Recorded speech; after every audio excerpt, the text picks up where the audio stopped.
ಶ್ರೀ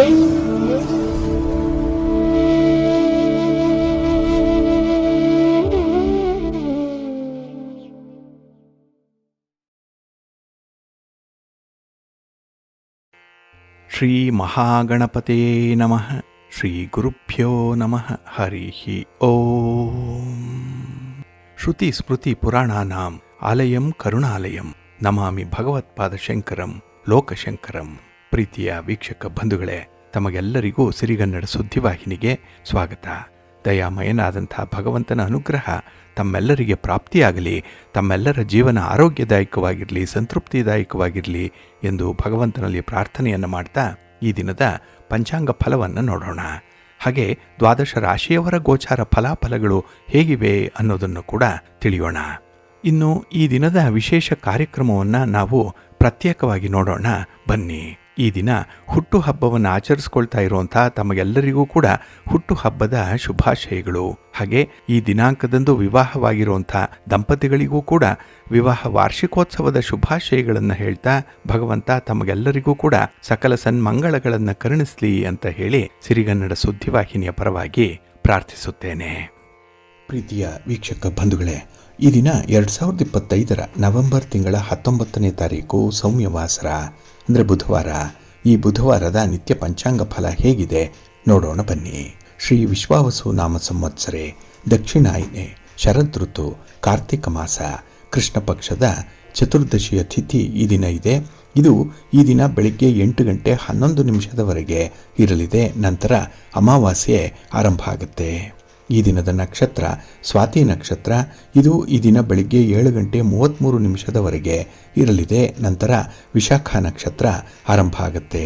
ಈ ದಿನದ ಕರ್ಣ ಪೂರ್ವಕರ್ಣ ಶಕುನಿ.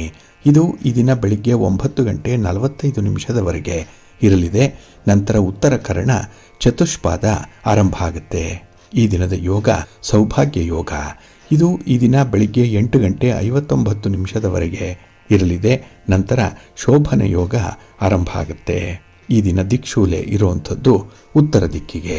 ಇನ್ನು ಈ ದಿನ ಸೂರ್ಯ ಇರುವಂಥ ರಾಶಿ ವೃಶ್ಚಿಕ, ಚಂದ್ರ ಇರುವಂಥ ರಾಶಿ ತುಲಾ. ಹಾಗೆ ಈ ದಿನ ರಾಹುಕಾಲ ಇರುವಂಥ ಸಮಯ ಈ ದಿನ ಮಧ್ಯಾಹ್ನ 12 ಗಂಟೆ 9 ನಿಮಿಷದಿಂದ ಮಧ್ಯಾಹ್ನ 1 ಗಂಟೆ 36 ನಿಮಿಷದವರೆಗೆ. ಗುಳಿಕ ಕಾಲ ಈ ದಿನ ಬೆಳಿಗ್ಗೆ 10 ಗಂಟೆ 43 ನಿಮಿಷದಿಂದ ಮಧ್ಯಾಹ್ನ 12 ಗಂಟೆ 9 ನಿಮಿಷದವರೆಗೆ. ಇನ್ನು ಯಮಗಂಡ ಕಾಲ ಈ ದಿನ ಬೆಳಿಗ್ಗೆ 7 ಗಂಟೆ 50 ನಿಮಿಷದಿಂದ ಬೆಳಿಗ್ಗೆ 9 ಗಂಟೆ 16 ನಿಮಿಷದವರೆಗೆ ಇರಲಿದೆ. ಇನ್ನು ಈ ದಿನ ದುಷ್ಟ ಮುಹೂರ್ತ ಇರುವಂಥ ಸಮಯ ಈ ದಿನ ಬೆಳಿಗ್ಗೆ 11 ಗಂಟೆ 44 ನಿಮಿಷದಿಂದ ಮಧ್ಯಾಹ್ನ 12 ಗಂಟೆ 27 ನಿಮಿಷದವರೆಗೆ ದುಷ್ಟ ಮುಹೂರ್ತದ ಸಮಯ. ಹಾಗಾಗಿ ಈ ಸಮಯದಲ್ಲಿ ಯಾವುದೇ ಪ್ರಯಾಣವನ್ನಾಗಲಿ ಯಾವುದೇ ಶುಭ ಕಾರ್ಯಗಳನ್ನಾಗಲಿ ಆರಂಭ ಮಾಡಬೇಡಿ. ಏಕೆಂದರೆ ನೀವು ಯಾವುದೇ ಕೆಲಸ ಕಾರ್ಯಗಳನ್ನು ಈ ದುಷ್ಟ ಮುಹೂರ್ತ ಇರುವಂತಹ ಸಮಯದಲ್ಲಿ ಆರಂಭ ಮಾಡಿದರೆ ಅದರಿಂದ ಬರುವಂತಹ ಫಲಿತಾಂಶಗಳು ಅಷ್ಟೊಂದು ಅನುಕೂಲಕರವಾಗಿ ಇರೋದಿಲ್ಲ. ಆದ್ದರಿಂದಲೇ ಈ ದುಷ್ಟ ಮುಹೂರ್ತವನ್ನು ಅವಾಯ್ಡ್ ಮಾಡುವಂಥದ್ದು ತುಂಬ ಉತ್ತಮ. ಇನ್ನು ಈ ದಿನ ಅಭಿಜಿತ್ ಮುಹೂರ್ತ ಯಾವುದೂ ಇಲ್ಲ. ಹಾಗೆ ಈ ದಿನ ವಿಶೇಷವಾಗಿ ಅಮೃತ ಕಾಲ ಇರುವಂತಹ ಸಮಯ ಈ ದಿನ ರಾತ್ರಿ 1 ಗಂಟೆ 4 ನಿಮಿಷದಿಂದ ರಾತ್ರಿ 2 ಗಂಟೆ 52 ನಿಮಿಷದವರೆಗೆ ಅಮೃತ ಕಾಲದ ಸಮಯ. ಇನ್ನು ಈ ದಿನ ಸೂರ್ಯೋದಯ ಆಗುವಂತಹ ಸಮಯ ಈ ದಿನ ಪ್ರಾತಃ ಕಾಲ 6 ಗಂಟೆ 19 ನಿಮಿಷಕ್ಕೆ, ಸೂರ್ಯಾಸ್ತ ಸಂಜೆ 5 ಗಂಟೆ 52 ನಿಮಿಷಕ್ಕೆ. ಇನ್ನು ಈ ದಿನ ಚಂದ್ರನ ಬಲ ಇರುವಂಥ ರಾಶಿಗಳು ಅಂತ ಹೇಳಿದ್ರೆ ಮೇಷ, ವೃಷಭ, ಸಿಂಹ, ತುಲಾ, ಧನಸ್ಸು ಮತ್ತೆ ಮಕರ. ಈ 6 ರಾಶಿಯವರಿಗೆ ಗೋಚಾರದಲ್ಲಿ ಚಂದ್ರನಿಂದ ಶುಭ ಫಲಗಳ ಯೋಗ ಇರುತ್ತೆ. ಇನ್ನು ಉಳಿದ 6 ರಾಶಿಯವರಿಗೆ ಮಿಶ್ರ ಫಲದ ಯೋಗ ಇರುತ್ತೆ. ಅದನ್ನು ಮುಂದೆ 12 ರಾಶಿಯವರ ಗೋಚಾರ ಫಲಗಳನ್ನು ನೋಡುವಂತಹ ಸಂದರ್ಭದಲ್ಲಿ ಮತ್ತಷ್ಟು ವಿಚಾರಗಳನ್ನು ತಿಳ್ಕೊಳ್ಳೋಣ. ಇನ್ನು ಈ ದಿನದ ಹೊರಾದ ಅಧಿಪತಿ ಬುಧ. ಬುಧ ಅಂತ ಹೇಳಿದ್ರೆ ವಾಕ್ಚಾತುರ್ಯಕ್ಕೆ ಕಾರಕನಾಗಿರುವಂಥವನು, ಮಾತಿಗೆ ಕಾರಕ ಬುಧ. ಹಾಗಾಗಿ ಈ ದಿನ ಮಾತಿಗೆ, ಬುದ್ಧಿಗೆ, ವಿನೋದಕ್ಕೆ, ಹಾಸ್ಯಕ್ಕೆ, ವಿದ್ಯೆಗೆ ಬುಧ ಕಾರಕನಾಗಿರ್ತಾನೆ. ಹಾಗಾಗಿ ಹೊಸ ಹೊಸ ವಿಚಾರಗಳನ್ನು ತಿಳ್ಕೊಳ್ಳಿಕ್ಕಾಗಲಿ, ಹಾಗೆ ಜೀವನದಲ್ಲಿ ಸಂತೋಷಮಯವಾದಂತಹ ಹಾಸ್ಯದ ಸನ್ನಿವೇಶಗಳನ್ನು ಅನುಭವಿಸ್ಲಿಕ್ಕಾಗಿ ಈ ದಿನ ತುಂಬ ಅನುಕೂಲತೆಗಳಿರುತ್ತೆ. ಹಾಗೆ ಗಣಿತಕ್ಕೆ, ವಾಣಿಜ್ಯಕ್ಕೆ, ವ್ಯಾಪಾರಕ್ಕೆ, ಲೆಕ್ಕಾಚಾರಕ್ಕೆ ಬುಧ ಕಾರಕ. ಹಾಗಾಗಿ ವ್ಯಾಪಾರಸ್ಥರಿಗೆ ಈ ದಿನ ಚೆನ್ನಾಗಿದೆ. ಅದರಲ್ಲೂ ಬಹಳ ಮುಖ್ಯವಾಗಿ ವರ್ತಕರಿಗೆ ಮತ್ತು ದಳ್ಳಾಳಿಗಳಿಗೆ ಲಾಭದ ಅಂಶ ಬಹಳ ಚೆನ್ನಾಗಿರುತ್ತೆ. ಇನ್ನು ಗೆಳೆತನಕ್ಕೆ, ಸ್ನೇಹಕ್ಕೆ ಬುಧ ಕಾರಕ. ಹಾಗಾಗಿ ಪಾರ್ಟ್ನರ್ಶಿಪ್ಪಲ್ಲಿ ವ್ಯವಹಾರ ಮಾಡ್ತಾ ಇದ್ದಂಥವ್ರಿಗೂ ಕೂಡ ಈ ದಿನ ಅತ್ಯುತ್ತಮವಾದಂತಹ ಫಲಗಳು ಸಿಕ್ಕತ್ತೆ. ಇನ್ನು ಈ ಕಲಿಕೆಗೆ, ಬರವಣಿಗೆಗೆ ಬುಧ ಕಾರಕನಾಗಿರೋದ್ರಿಂದ ವಿದ್ಯಾರ್ಥಿಗಳಿಗೂ ಕೂಡ ತುಂಬ ಅನುಕೂಲತೆಗಳಿರುತ್ತೆ. ಹಾಗಾಗಿ ಈ ದಿನ ಬುಧನಿಂದ ವಿಶೇಷವಾಗಿ ವ್ಯಾಪಾರಸ್ಥರಿಗೆ, ಹಾಗೆ ವಿದ್ಯಾರ್ಥಿಗಳಿಗೆ, ಇನ್ನು ಮಾತು ಬಲ್ಲಂಥವ್ರಿಗೆ ತುಂಬ ಶುಭ ಫಲಗಳು ಸಿಕ್ಕತ್ತೆ. ಏಕೆಂದರೆ ಮಾತು ಬಲ್ಲವರು ಬರದಲ್ಲೂ ಬದುಕೊಳ್ತಾರೆ ಅಂತ ಹೇಳ್ತಾರೆ. ಹಾಗಾಗಿ ಒಳ್ಳೆಯ ಮಾತನ್ನು ಆಡುವಂಥವರು ಈ ದಿನ ಜನರನ್ನ ತಮ್ಮತ್ತ ಆಕರ್ಷಣೆ ಮಾಡುವಂಥದ್ದು, ಹಾಗೆ ಕೆಲವೊಂದು ಸಮಸ್ಯೆಗಳನ್ನು ನಿಮ್ಮ ಮಾತಿನ ವೈಖರಿಯಿಂದಲೇ ಪರಿಹಾರ ಮಾಡಿಕೊಳ್ಳುವಂತಹ ಸಂದರ್ಭಗಳು ಕೂಡ ಇದೆ. ಹಾಗಾಗಿ ಈ ದಿನ ಯಾರು ತುಂಬ ಪ್ರಾಕ್ಟಿಕಲ್ ಆಗಿರ್ತಾರೆ ಅಂಥವ್ರಿಗೆ ಅನುಕೂಲತೆಗಳು, ವಿಶೇಷತೆಗಳು ತುಂಬ ಇರುತ್ತೆ. ಹಾಗೆ ನಿಮ್ಮ ಕೆಲಸ ಕಾರ್ಯಗಳನ್ನು, ಚಟುವಟಿಕೆಗಳನ್ನು ಆದಷ್ಟು ಗುರುಹೋರಾದಲ್ಲಿ ಆರಂಭ ಮಾಡಿದ್ರೆ ಅದು ಕೂಡ ನಿಮಗೆ ಒಳ್ಳೆಯ ಫಲಿತಾಂಶವನ್ನು ತರುತ್ತೆ. ಹಾಗಾಗಿ ನಿಮ್ಮ ಪ್ರಯತ್ನ ಯಶಸ್ವಿಯಾಗಬೇಕು ಅಂತ ಹೇಳಿದ್ರೆ ಗುರುಹೋರಾದಲ್ಲಿ ಕೆಲಸ ಕಾರ್ಯಗಳನ್ನು ಆರಂಭ ಮಾಡಿ. ಇದು ಈ ದಿನ ಬೆಳಿಗ್ಗೆ 9 ಗಂಟೆ 10 ನಿಮಿಷದಿಂದ ಬೆಳಿಗ್ಗೆ 10 ಗಂಟೆ 8 ನಿಮಿಷದವರೆಗೆ, ಇನ್ನು ಅಪರಾಹ್ನ 3 ಗಂಟೆ 54 ನಿಮಿಷದಿಂದ ಸಂಜೆ 4 ಗಂಟೆ 52 ನಿಮಿಷದವರೆಗೆ, ಇನ್ನು ರಾತ್ರಿ 11 ಗಂಟೆ 1 ನಿಮಿಷದಿಂದ ರಾತ್ರಿ 12 ಗಂಟೆ 3 ನಿಮಿಷದವರೆಗೆ ಗುರುಹೋರ ಇರುವಂಥ ಸಮಯ. ಇದನ್ನು ನೀವು ಅನುಸರಣೆ ಮಾಡ್ಬೋದು, ಒಳ್ಳೆಯದಾಗತ್ತೆ. ಆದರೆ ಈ ದಿನ ಇರುವಂಥ ಶನಿ ಹೋರಾದಲ್ಲಿ ನಿಮ್ಮ ಕೆಲಸ ಕಾರ್ಯಗಳಾಗಲಿ, ನಿಮ್ಮ ಚಟುವಟಿಕೆಗಳಾಗಲಿ, ನಿಮ್ಮ ಪ್ರಯಾಣ ಆಗಲಿ ಆರಂಭ ಆದರೆ ಅದು ತುಂಬ ನಿಧಾನವಾಗಿ ಫಲಿತಾಂಶವನ್ನು ಕೊಡುತ್ತೆ. ಪ್ರಾರಂಭ ಕೂಡ ತಡ ಆಗುತ್ತೆ, ಮುಕ್ತಾಯ ಕೂಡ ಇನ್ನೂ ತಡ ಆಗಿಬಿಡುತ್ತೆ. ಹಾಗಾಗಿನೇ ಪ್ರಮುಖವಾಗಿರುವಂತಹ ಕೆಲಸ ಕಾರ್ಯಗಳನ್ನು ಆದಷ್ಟು ಶನಿ ಹೋರಾದಲ್ಲಿ ಆರಂಭ ಮಾಡಬೇಡಿ.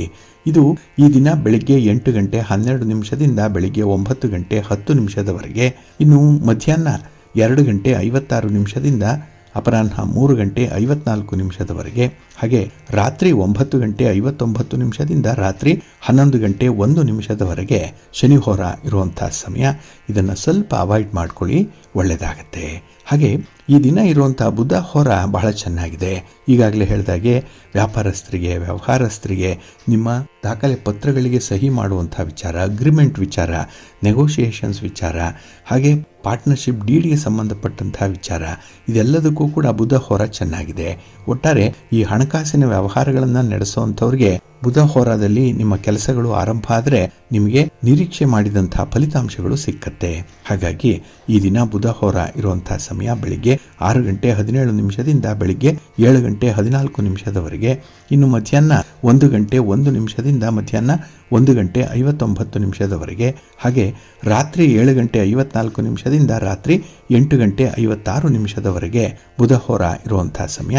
ಇದನ್ನು ಅನುಸರಣೆ ಮಾಡಿ, ಒಳ್ಳೆಯದಾಗತ್ತೆ. ಆದರೆ ಈ ದಿನ ಇರುವಂಥ ಶುಕ್ರ ಹೋರ ಏನಿದೆ ಇದನ್ನು ಕೂಡ ಸ್ವಲ್ಪ ಅವಾಯ್ಡ್ ಮಾಡಬೇಕಾಗತ್ತೆ. ಅದರಲ್ಲೂ ಈ ವಿವಾಹಕ್ಕೆ ಸಂಬಂಧಪಟ್ಟಂತಹ ಯಾವುದೇ ಚಟುವಟಿಕೆಗಳನ್ನು ಶುಕ್ರ ಹೋರದಲ್ಲಿ ಮಾಡಬೇಡಿ. ಇನ್ನು ದಾಖಲೆ ಪತ್ರಗಳಿಗೆ ಸಹಿ ಮಾಡುವಂಥ ವಿಚಾರ, ಡಾಕ್ಯುಮೆಂಟೇಷನ್ ವಿಚಾರ, ಅಥವಾ ಹಣಕಾಸಿನ ವ್ಯವಹಾರಗಳನ್ನು ಇತ್ಯರ್ಥಪಡಿಸಿಕೊಳ್ಳುವಂಥದ್ದು, ಹಾಗೆ ಬಂಡವಾಳ ತೊಡಗಿಸುವಂತಹ ವಿಚಾರ, ಇದ್ಯಾವುದನ್ನು ಕೂಡ ಈ ದಿನ ಇರುವಂಥ ಶುಕ್ರ ಹೋರದಲ್ಲಿ ಮಾಡಬೇಡಿ. ಒಟ್ಟಾರೆ ಹಣಕಾಸಿನ ವ್ಯವಹಾರಗಳು ಶುಕ್ರ ಹೋರದಲ್ಲಿ ಬೇಡ. ಇದು ಈ ದಿನ ಪ್ರಾತಃ ಕಾಲ 5 ಗಂಟೆ 14 ನಿಮಿಷದಿಂದ ಬೆಳಿಗ್ಗೆ 6 ಗಂಟೆ 12 ನಿಮಿಷದವರೆಗೆ, ಇನ್ನು ಮಧ್ಯಾಹ್ನ 12 ಗಂಟೆ 3 ನಿಮಿಷದಿಂದ ಮಧ್ಯಾಹ್ನ 1 ಗಂಟೆ 1 ನಿಮಿಷದವರೆಗೆ, ಇನ್ನು ಸಂಜೆ 6 ಗಂಟೆ 52 ನಿಮಿಷದಿಂದ ರಾತ್ರಿ 7 ಗಂಟೆ 54 ನಿಮಿಷದವರೆಗೆ ಶುಕ್ರ ಹೋರ ಇರುವಂತಹ ಸಮಯ. ಇದನ್ನು ಸ್ವಲ್ಪ ಅವಾಯ್ಡ್ ಮಾಡ್ಕೊಳ್ಳಿ, ಒಳ್ಳೆಯದಾಗತ್ತೆ. ಆದರೆ ಈ ದಿನ ಇರುವಂಥ ಕುಜ ಹೋರ ಬಹಳ ಚೆನ್ನಾಗಿದೆ. ಅದರಲ್ಲೂ ಕ್ರೀಡಾಪಟುಗಳಿಗೆ, ಸ್ಪರ್ಧಾತ್ಮಕ ಪರೀಕ್ಷೆಗಳನ್ನು ಬರೀತಾ ಇರುವಂಥ ವಿದ್ಯಾರ್ಥಿಗಳಿಗೆ ಈ ಕುಜ ಹೋರ ಬಹಳ ಚೆನ್ನಾಗಿದೆ. ಇನ್ನು ಭೂಮಿಗೆ ಸಂಬಂಧಪಟ್ಟಂತಹ ವಿಚಾರ, ಭೂ ದಾಖಲೆಗಳ ಬಗ್ಗೆ ಇರ್ಬೋದು, ಮನೆ, ಜಮೀನು, ಸೈಟು ಇತ್ಯಾದಿಗಳನ್ನು ಮಾರಾಟ ಮಾಡುವಂಥದ್ದು, ಖರೀದಿ ಮಾಡುವಂಥ ವಿಚಾರ, ರಿಜಿಸ್ಟ್ರೇಷನ್ ವಿಚಾರ ಅಥವಾ ಅಡ್ವಾನ್ಸ್ ಕೊಡುವಂಥ ವಿಚಾರ, ಇದು ಯಾವುದೇ ರೀತಿಯ ವ್ಯವಹಾರಗಳನ್ನು ಕುಜ ಹೋರಾದಲ್ಲಿ ಮಾಡ್ಬೋದು. ಇದು ನಿಮಗೆ ಒಳ್ಳೆಯ ಫಲವನ್ನು ತರುತ್ತೆ, ಕೆಲಸ ಸುಗಮವಾಗಿ ಮುಂದುವರಿಯುತ್ತೆ. ಹಾಗೆ ನಿಮ್ಮ ಒಡ ಹುಟ್ಟಿದವರು, ಅದರಲ್ಲೂ ವಿಶೇಷವಾಗಿ ನಿಮ್ಮ ಸಹೋದರರ ಜೊತೆ ವ್ಯವಹಾರಗಳನ್ನು ನಡೆಸುವಂಥವ್ರಿಗೆ ಈ ಕುಜ ಹೋರ ಒಳ್ಳೆಯ ಫಲಿತಾಂಶವನ್ನು ತರುತ್ತೆ. ಇದು ಈ ದಿನ ಬೆಳಿಗ್ಗೆ 10 ಗಂಟೆ 8 ನಿಮಿಷದಿಂದ ಬೆಳಿಗ್ಗೆ 11 ಗಂಟೆ 5 ನಿಮಿಷದವರೆಗೆ, ಇನ್ನು ಸಂಜೆ 4 ಗಂಟೆ 52 ನಿಮಿಷದಿಂದ ಸಂಜೆ 5 ಗಂಟೆ 50 ನಿಮಿಷದವರೆಗೆ, ಹಾಗೆ ರಾತ್ರಿ 12 ಗಂಟೆ 3 ನಿಮಿಷದಿಂದ ರಾತ್ರಿ 1 ಗಂಟೆ 5 ನಿಮಿಷದವರೆಗೆ ಕುಜ ಹೋರ ಇರುವಂತಹ ಸಮಯ. ಇದನ್ನು ನೀವು ಅನುಸರಣೆ ಮಾಡಬಹುದು, ಒಳ್ಳೆಯದಾಗತ್ತೆ. ಹಾಗಾಗಿ ಬಂಧುಗಳೇ, ನಿಮ್ಮ ಕೆಲಸ ಕಾರ್ಯಗಳನ್ನು ಒಳ್ಳೆಯ ಸಮಯದಲ್ಲಿ ಆರಂಭ ಮಾಡಿ. ಒಳ್ಳೆಯ ಮುಹೂರ್ತ ಯಾವುದು ಅದನ್ನು ಮೊದಲು ತಿಳ್ಕೊಳ್ಳಿ. ತದನಂತರ ಯಾವ ಹೊರದಲ್ಲಿ ಕೆಲಸವನ್ನು ಮಾಡಿದ್ರೆ ಅಥವಾ ನಿಮ್ಮ ಚಟುವಟಿಕೆಗಳು ಆರಂಭ ಆದರೆ ಯಾವ ಫಲಿತಾಂಶ ಬರುತ್ತೆ, ಯಾವ ಹೊರ ಸೂಕ್ತವಾಗಿದೆ, ಇದನ್ನು ಕೂಡ ನೀವು ಪ್ರತಿನಿತ್ಯ ತಿಳ್ಕೊಳ್ಬೇಕು. ಅದಕ್ಕಾಗಿಯೇ ಪಂಚಾಂಗ ಶ್ರವಣವನ್ನು ಮಾಡಬೇಕು. ಈ ಹಿನ್ನೆಲೆಯಲ್ಲೇ ಸಿರಿಗನ್ನಡ ಸುದ್ದಿವಾಹಿನಿ ಪ್ರಸಾರ ಮಾಡುವಂಥ ಈ ಪಂಚಾಂಗದ ವಿವರಗಳನ್ನು ಕೇಳಿಸ್ಕೊಳ್ಳಿ. ಇದರಲ್ಲಿ ನಿಮಗೆ ಬೇಕಾದಂತಹ ಎಲ್ಲ ಮಾಹಿತಿಗಳು ಕೂಡ ಸಿಕ್ಕತ್ತೆ. ಇದನ್ನು ನೀವು ಅನುಸರಣೆ ಮಾಡಿಬಿಟ್ರೆ ಸಾಕು, ನಿಮ್ಮ ಶ್ರಮ ಸಾರ್ಥಕವಾಗುತ್ತೆ, ನಿಮ್ಮ ಪ್ರಯತ್ನ ಈಡೇರುತ್ತೆ. ಹಾಗಾಗಿ ಒಂದು ಕೆಲಸದಿಂದ ನೀವು ಯಾವ ಫಲಿತಾಂಶ ಬರಲಿ ಅಂತ ಹೇಳಿ ನಿರೀಕ್ಷೆ ಮಾಡ್ತಾ ಇದ್ದೀರೋ ಆ ಫಲಿತಾಂಶ ನಿಮಗೆ ಸಿಕ್ಕತ್ತೆ. ಹಾಗಾಗಿ ಈ ಪಂಚಾಂಗ ನಿಮಗೆ ಮಾರ್ಗದರ್ಶಿಯಾಗಿರುತ್ತೆ. ಪ್ರತಿದಿನ ಇದನ್ನು ಅನುಸರಣೆ ಮಾಡಿ, ಒಳ್ಳೆಯದಾಗತ್ತೆ. ಬಂಧುಗಳೇ, ನಾವು ಪ್ರತಿನಿತ್ಯ ಒಂದಲ್ಲ ಒಂದು ಚಟುವಟಿಕೆಗಳಲ್ಲಿ ತೊಡಗಿರ್ತೇವೆ. ಕೆಲಸಗಳು ಆರಂಭ ಆಗಲೇಬೇಕು. ಅದು ವಿದ್ಯಾರ್ಥಿ ಆಗಲಿ, ಗೃಹಿಣಿ ಆಗಲಿ, ಉದ್ಯೋಗಸ್ಥರಾಗಲಿ, ವ್ಯಾಪಾರಸ್ಥರಾಗಲಿ, ಯಾರೇ ಇದ್ರೂ ಕೂಡ ಏನೋ ಒಂದು ಕೆಲಸ ಅನ್ನುವಂಥದ್ದು ಪ್ರತಿದಿನ ನಮ್ಮ ಪಾಲಿಗೆ ಒದಗಿ ಬಂದೇ ಬರುತ್ತೆ. ಅಂತಹ ಜವಾಬ್ದಾರಿಯನ್ನು ನಿರ್ವಹಣೆ ಮಾಡುವಂತಹ ಸಂದರ್ಭದಲ್ಲಿ ನಾವು ಶುಭ ಸಮಯವನ್ನು ನೋಡಬೇಕು. ಈಗ ನಡೀತಾ ಇರುವಂತಹ ಹೊರ ಯಾವುದು, ಯಾವ ಹೊರದಲ್ಲಿ ಕೆಲಸ ಆರಂಭ ಆಗಬೇಕು ಇತ್ಯಾದಿಗಳನ್ನ ನಾವು ನೋಡಿ ಮುಂದುವರಿತಾ ಇರ್ತೇವೆ. ಇದೆಲ್ಲದಕ್ಕೂ ಕೂಡ ಹಿನ್ನೆಲೆಯಾಗಿ ನಮಗೆ ಒಂದು ಕಡೆ ಪಂಚಾಂಗವನ್ನ ಅನುಸರಣೆ ಮಾಡೋದಾದ್ರೆ, ಮತ್ತೊಂದು ಕಡೆ ನಾವು ದೇವರ ಮೇಲೆ ನಂಬಿಕೆ ಇಟ್ಟು ಕೆಲಸವನ್ನ ಮಾಡ್ತೇವೆ. ಭಗವಂತನನ್ನ ಪ್ರಾರ್ಥನೆ ಮಾಡಿ ನಮ್ಮ ಕೆಲಸ ಯಶಸ್ವಿ ಆಗಲಿ, ಎಲ್ಲ ರೀತಿಯಲ್ಲೂ ಕೂಡ ಅನುಕೂಲತೆಗಳಾಗಲಿ ಅಂತ ಹೇಳಿ ಪ್ರಾರ್ಥನೆ ಮಾಡಿಕೊಂಡು ಮುಂದುವರಿತಾ ಇರ್ತೇವೆ. ಕೆಲವರು ತಮ್ಮ ಕೆಲಸಗಳಾಗಲಿ ಅಂತಾನೆ, ತಮ್ಮ ಪ್ರಯತ್ನಗಳು ಈಡೇರಲಿ ಅಂತಾನೆ ದೇವರನ್ನ ಮೊರೆ ಹೋಗುವಂಥದ್ದಿದೆ. ಅದಕ್ಕಾಗಿ ಯಾತ್ರೆ ಹೋಗ್ತಾರೆ, ದೇವಸ್ಥಾನದ ದರ್ಶನ ಮಾಡುವಂಥದ್ದು ಕೂಡ ಇದೆ. ಆಗ ಈ ದೇವರ ದರ್ಶನ ಮಾಡುವಂಥ ಒಂದು ಕ್ರಮ ಹೇಗಿರಬೇಕು, ಯಾವ ರೀತಿಯಲ್ಲಿ ದರ್ಶನ ಮಾಡಿದ್ರೆ ನಮ್ಮ ಒಂದು ಪ್ರಯತ್ನ ಈಡೇರುತ್ತೆ, ನಮ್ಮ ಮೊರೆ ಭಗವಂತನಿಗೆ ತಲುಪತ್ತೆ ಅನ್ನುವಂಥ ವಿಚಾರವನ್ನ ನಮ್ಮ ಹಿರಿಯರು ಆಗಾಗ್ಗೆ ತಿಳಿಸ್ತಾ ಇರ್ತಾರೆ. ಅಂಥ ಒಂದು ದೇವರ ದರ್ಶನ ಮಾಡುವಂಥ ಒಂದು ಕ್ರಮದ ಬಗ್ಗೆ ತಿಳ್ಕೊಳ್ಳೋಣ. ಇಲ್ಲಿ ನಮಗೆ ದೇವರ ದರ್ಶನ ಮಾಡಿದಂತಹ ಅಥವಾ ಒಂದು ಯಾತ್ರೆಯ ಫಲ ಸಿಗಬೇಕು ಅಂತ ಹೇಳಿದ್ರೆ, ಯಾತ್ರಾರ್ಥಿ ದೇವರ ಪ್ರಥಮ ದರ್ಶನ ಸಮಯದಲ್ಲಿ ಯಾವ ರೀತಿಯಲ್ಲಿ ನಡ್ಕೊಳ್ಬೇಕು ಅನ್ನುವಂಥ ವಿಚಾರ ತಮಗೆ ಗೊತ್ತಿದೆ. ಅಂದರೆ ಸ್ನಾನ ಮಾಡಿ ಶುಭ್ರವಾದ ಬಟ್ಟೆಗಳನ್ನು ಧರಿಸಿ ದೇವಸ್ಥಾನದ ಆವರಣವನ್ನು ಪ್ರವೇಶ ಮಾಡುವಂತಹ ಸಂದರ್ಭದಲ್ಲಿ ಕಾಲನ್ನು ತೊಳ್ಕೊಂಡು ಬಲಗಾಲಿಟ್ಟು ಮುಂದೆ ಹೋಗುವಂತಹ ಒಂದು ಸಂಪ್ರದಾಯ ಇದೆ. ಇದರ ಜೊತೆಗೆ ನಾವು ದೇವರ ದರ್ಶನ ಸಮಯದಲ್ಲಿ ಮೊದಲು ದೇವಸ್ಥಾನದ ಗೋಡೆಗೆ ಹೊರಗೆ ನಿಂತು ಕೈ ಮುಗಿದು ಹೇಳಬೇಕು. ಏನಂದ್ರೆ, 100 ಕೋಟಿ ತೀರ್ಥಗಳ ಸ್ನಾನವನ್ನು ಮಾಡಿಸು, ವಿರಜಾ ನದಿಯ ಸ್ನಾನ ಮಾಡಿಸು, ತಾರಕ ಬ್ರಹ್ಮದೇವರಿಂದ ತತ್ವ ಉಪದೇಶ ಮಾಡಿಸು, ವೈಕುಂಠಕ್ಕೆ ಕರೆದೊಯ್ದು ನಿನ್ನ ದರ್ಶನ ಮಾಡಿಸು ಅಂತ ಹೇಳಿ ಪ್ರಾರ್ಥನೆಯನ್ನು ಮಾಡಿಕೊಳ್ಬೇಕು. ಹಾಗೆ ಶಿವಾಲಯಕ್ಕೆ ಹೋದರೆ ಅಲ್ಲಿ ಕೈಲಾಸಕ್ಕೆ ನನ್ನನ್ನು ಕರ್ಕೊಂಡು ಹೋಗು, ನಿನ್ನ ಸಾಯುಜ್ಯವನ್ನು ನೀಡು ಅಂತ ಹೇಳಿ ಪ್ರಾರ್ಥನೆ ಮಾಡಿಕೊಂಡು ಹೊರಗಿನಿಂದಲೇ ದೇವರ ದರ್ಶನವನ್ನು ಮಾಡಬೇಕು. ಇದನ್ನ ಧೂಳಿ ದರ್ಶನ ಅಂತ ಹೇಳಿ ಕರೀತಾರೆ. ಧೂಳಿ ದರ್ಶನಂ ಪಾಪನಾಶನಂ ಅಂತ ಹೇಳುವಂಥದ್ದು. ಅಂದರೆ ಈ ಧೂಳಿ ದರ್ಶನದಿಂದಲೇ ಪಾಪ ನಾಶವಾಗುತ್ತೆ ಅನ್ನುವಂಥ ನಂಬಿಕೆ ಇದೆ. ನಂತರ ತಲೆಯಲ್ಲಿರುವಂತಹ ಚಿಂತನೆಗಳೆಲ್ಲ ಬಿಟ್ಟು ಶಿಖರ ದರ್ಶನವನ್ನ ಮಾಡಬೇಕು. ಶಿಖರ ದರ್ಶನಂ ಚಿಂತಾನಾಶನಂ ಅಂತ ಹೇಳ್ತಾರೆ. ಅಂದರೆ ದೇವಸ್ಥಾನದ ಹೊರಗಿನಿಂದಲೇ ಶಿಖರವನ್ನು ನೋಡಿದಾಗ ಮನಸ್ಸು ಅಣಿಯಾಗತ್ತೆ. ಅಂದರೆ ಈ ದೇವಾಲಯದ ಪ್ರಾಂಗಣಕ್ಕೆ ಬಂದಿದ್ದೇವೆ, ಭಕ್ತಿಯಿಂದ ನಡ್ಕೊಳ್ಬೇಕು, ಪ್ರಶಾಂತ ಮನಸ್ಸಿನಿಂದ ದೇವರನ್ನು ನಾವು ನೋಡಬೇಕು ಅನ್ನುವಂಥ ವಿಚಾರ ಬರುತ್ತೆ. ಹಾಗಾಗಿನೇ ಶಿಖರ ಅನ್ನುವಂಥದ್ದು ಬಹಳ ದೂರದಿಂದಲೇ ಕಾಣುವಂಥದ್ದು. ಯಾಕೆಂದರೆ ಆ ಒಂದು ಆವರಣವನ್ನು ಪ್ರವೇಶ ಮಾಡಿದಾಗ ಅದರಲ್ಲಿ ಸಕಾರಾತ್ಮಕವಾದಂತಹ ತರಂಗಗಳಿರುತ್ತೆ. ಆ ವೈಬ್ಸ್ ಏನಿದೆ, ಪಾಸಿಟಿವ್ ವೈಬ್ಸ್ ಅನ್ನುವಂಥದ್ದು, ಅದು ನಮ್ಮನ್ನ ಆ ಭಕ್ತಿ ಭಾವಕ್ಕೆ ಕರೆದೊಯ್ಯುತ್ತೆ. ಅದಕ್ಕಾಗಿಯೇ ಶಿಖರ ದರ್ಶನವನ್ನು ಮಾಡಬೇಕು ಅನ್ನುವಂಥದ್ದು. ಇನ್ನು ದೇವಸ್ಥಾನದ ಒಳಗೆ ಹೋಗುವಂತಹ ಸಂದರ್ಭದಲ್ಲಿ ಕೈಕಾಲುಗಳನ್ನು ತೊಳೆದು ಒಳಗೆ ಪ್ರವೇಶ ಮಾಡಿ ತಕ್ಷಣ ದೇವರ ವಿಗ್ರಹವನ್ನ ನೋಡಬಾರದು. ಅದಕ್ಕೂ ಕೂಡ ಒಂದು ಕ್ರಮ ಇದೆ. ದೇವರ ದರ್ಶನ ಮಾಡುವಾಗ ಮೊದಲು ಪಾದ ದರ್ಶನವನ್ನು ಮಾಡಬೇಕು. ಪಾದ ದರ್ಶನಂ ಪಾಪನಾಶನಂ ಅಂತ ಹೇಳ್ತಾರೆ. ನಂತರ ಕಟಿ ದರ್ಶನವನ್ನು ಮಾಡಬೇಕು. ಕಟಿ ದರ್ಶನಂ ಕಾಮನಾಶನಂ ಅನ್ನುವಂಥದ್ದು. ನಂತರ ದೇವರ ನಾಭಿಯ ದರ್ಶನವನ್ನು ಮಾಡಬೇಕು. ಅಂದರೆ ಹೊಟ್ಟೆಯ ಭಾಗವನ್ನು ನೋಡಬೇಕು. ಇದು ನಾಭಿ ದರ್ಶನಂ ನರಕನಾಶನಂ ಅಂತ ಹೇಳ್ತಾರೆ. ನಂತರ ಭಗವಂತನ ಕಂಠ ದರ್ಶನವನ್ನು ಮಾಡಬೇಕು. ಕಂಠ ದರ್ಶನಂ ವೈಕುಂಠ ಸಾಧನಂ ಅನ್ನುವಂಥದ್ದು ಇದಕ್ಕಾಗಿನೇ. ನಂತರ ಭಗವಂತನ ಶಿರೋಭಾಗವನ್ನ, ಮುಖಭಾಗವನ್ನ ನೋಡಬೇಕು. ಇಲ್ಲಿ ಮುಖದರ್ಶನ ಮುಕ್ತಿ ಸಾಧನಂ ಅನ್ನುವಂಥದ್ದು ಈ ಕಾರಣಕ್ಕಾಗಿ ಬಂದಿರುವಂಥದ್ದು. ನಂತರ ಭಗವಂತನ ಕಿರೀಟ ದರ್ಶನವನ್ನ ಮಾಡಬೇಕು. ಕಿರೀಟ ದರ್ಶನಂ ಪುನರ್ಜನ್ಮ ನಾಶನಂ ಅನ್ನುವಂಥದ್ದು. ಅಂದ್ರೆ ಅವರಿಗೆ ಪುನರ್ಜನ್ಮದ ಭಯ ಇರಲ್ಲ, ಭಗವಂತನ ಅವರಿಗೆ ಮುಕ್ತಿಯನ್ನು ಕರುಣಿಸ್ತಾನೆ ಅನ್ನುವಂಥ ಒಂದು ವಿಚಾರ. ನಂತರ ಸರ್ವ ದರ್ಶನ ಮಾಡಬೇಕು. ಅಂದ್ರೆ ಪಾದದಿಂದ ಹಿಡಿದು ಕಿರೀಟದವರೆಗೆ ಹೇಗೆ ನೋಡ್ತೇವೆಯೋ ಹಾಗೆ ಭಗವಂತನ ಇಡೀ ಪ್ರತಿಮೆಯನ್ನೇ ನಾವು ದರ್ಶನ ಮಾಡಬೇಕು. ಇಲ್ಲಿ ಸರ್ವಾಂಗ ದರ್ಶನಂ ಸರ್ವ ಪಾಪ ನಾಶನಂ. ಸರ್ವಾಂಗ ದರ್ಶನವನ್ನು ಮಾಡೋದ್ರಿಂದ ನಾವು ಮಾಡಿರುವಂತಹ ಎಲ್ಲ ಪಾಪಗಳು ಕೂಡ ನಿವಾರಣೆಯಾಗುತ್ತೆ. ಆಗ ಭಕ್ತಿಯಿಂದ ಪರಮಾತ್ಮನನ್ನ ನಾವು ಸೇವನೆ ಮಾಡಲಿಕ್ಕೆ ಸಾಧ್ಯವಾಗುತ್ತೆ. ಇದು ನೀವು ಯಾವುದೇ ದೇವಸ್ಥಾನಕ್ಕೆ ಹೋದಾಗ ಅಥವಾ ಯಾವುದೇ ತೀರ್ಥಯಾತ್ರೆಗೆ ಹೋದಾಗ ಮಾಡಬೇಕಾಗಿರುವಂಥ ಒಂದು ಕ್ರಮ ಇದು ಪದ್ಧತಿ. ಇದರಂತೆ ನೀವು ನಡ್ಕೊಳ್ಳೋದ್ರಿಂದ ನಿಮ್ಮ ಆ ಯಾತ್ರೆ ಅಥವಾ ನಿಮ್ಮ ದೇವಾಲಯ ದರ್ಶನದ ಪ್ರಯತ್ನ ಈಡೇರುತ್ತೆ. ಇನ್ನು ಅದೇ ದೇವರ ಸಾನ್ನಿಧ್ಯದಲ್ಲಿರುವಾಗ ಅಥವಾ ನಿಮ್ಮ ಮನೆಯ ದೇವರು ಕುಲದೇವರನ್ನ ದರ್ಶನ ಮಾಡುವಂತಹ ಸಂದರ್ಭದಲ್ಲಿ ದೇವರಿಗೆ ಹಲವಾರು ಹರಕೆಗಳನ್ನು ಸಲ್ಲಿಸ್ತಾರೆ.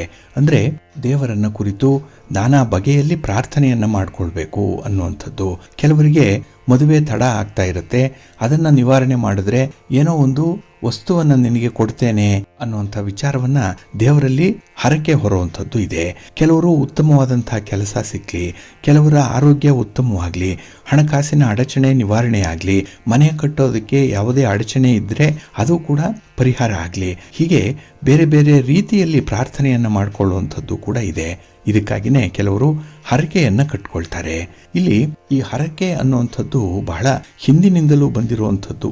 ನನಗೆ ಇಂತಹ ಅನುಕೂಲ ಆದರೆ ಇಂತಹ ಸೇವೆಯನ್ನು ಮಾಡಿಸ್ತೇನೆ ಅಂತ ಹೇಳಿ ಹರಕೆ ಕಟ್ಟಿಕೊಳ್ಳುವಂಥದ್ದು ಕೂಡ ಇದೆ.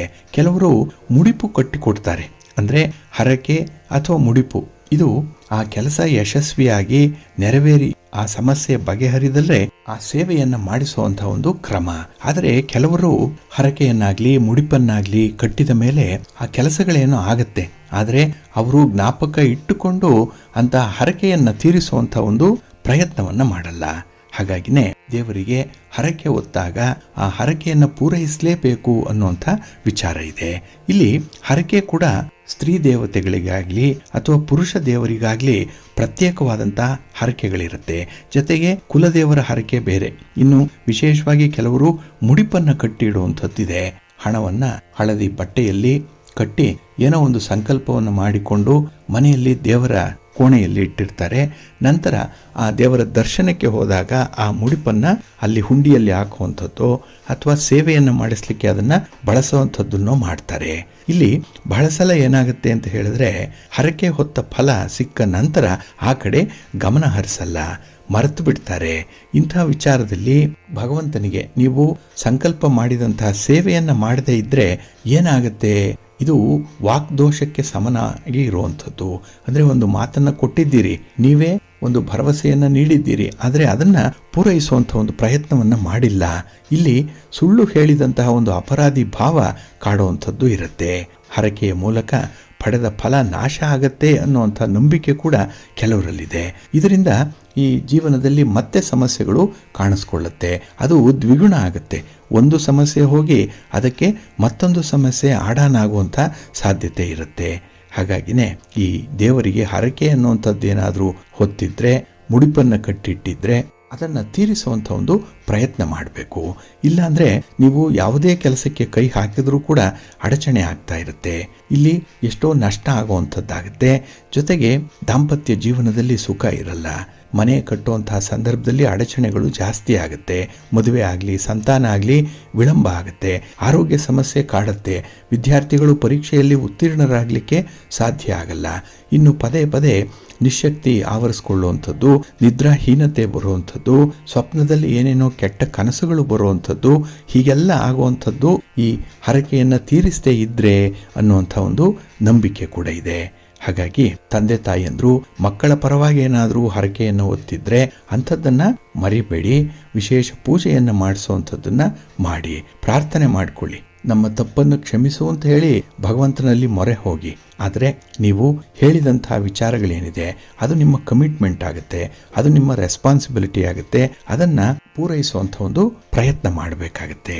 ಅದಕ್ಕಾಗಿಯೇ ಹರಕೆಯ ಫಲವನ್ನು ಪಡೆದ ನಂತರದಲ್ಲಿ ಕಡ್ಡಾಯವಾಗಿ ಅದನ್ನು ತೀರಿಸಬೇಕು. ಇದರಲ್ಲಿ ಯಾವುದೇ ರೀತಿಯ ರಿಯಾಯಿತಿ ಅನ್ನುವಂಥದ್ದು ಇರಲ್ಲ. ಹರಕೆ ತೀರಿಸುವಂಥದ್ದೊಂದೇ ಇದಕ್ಕೆ ಇರೋ ಪರಿಹಾರ.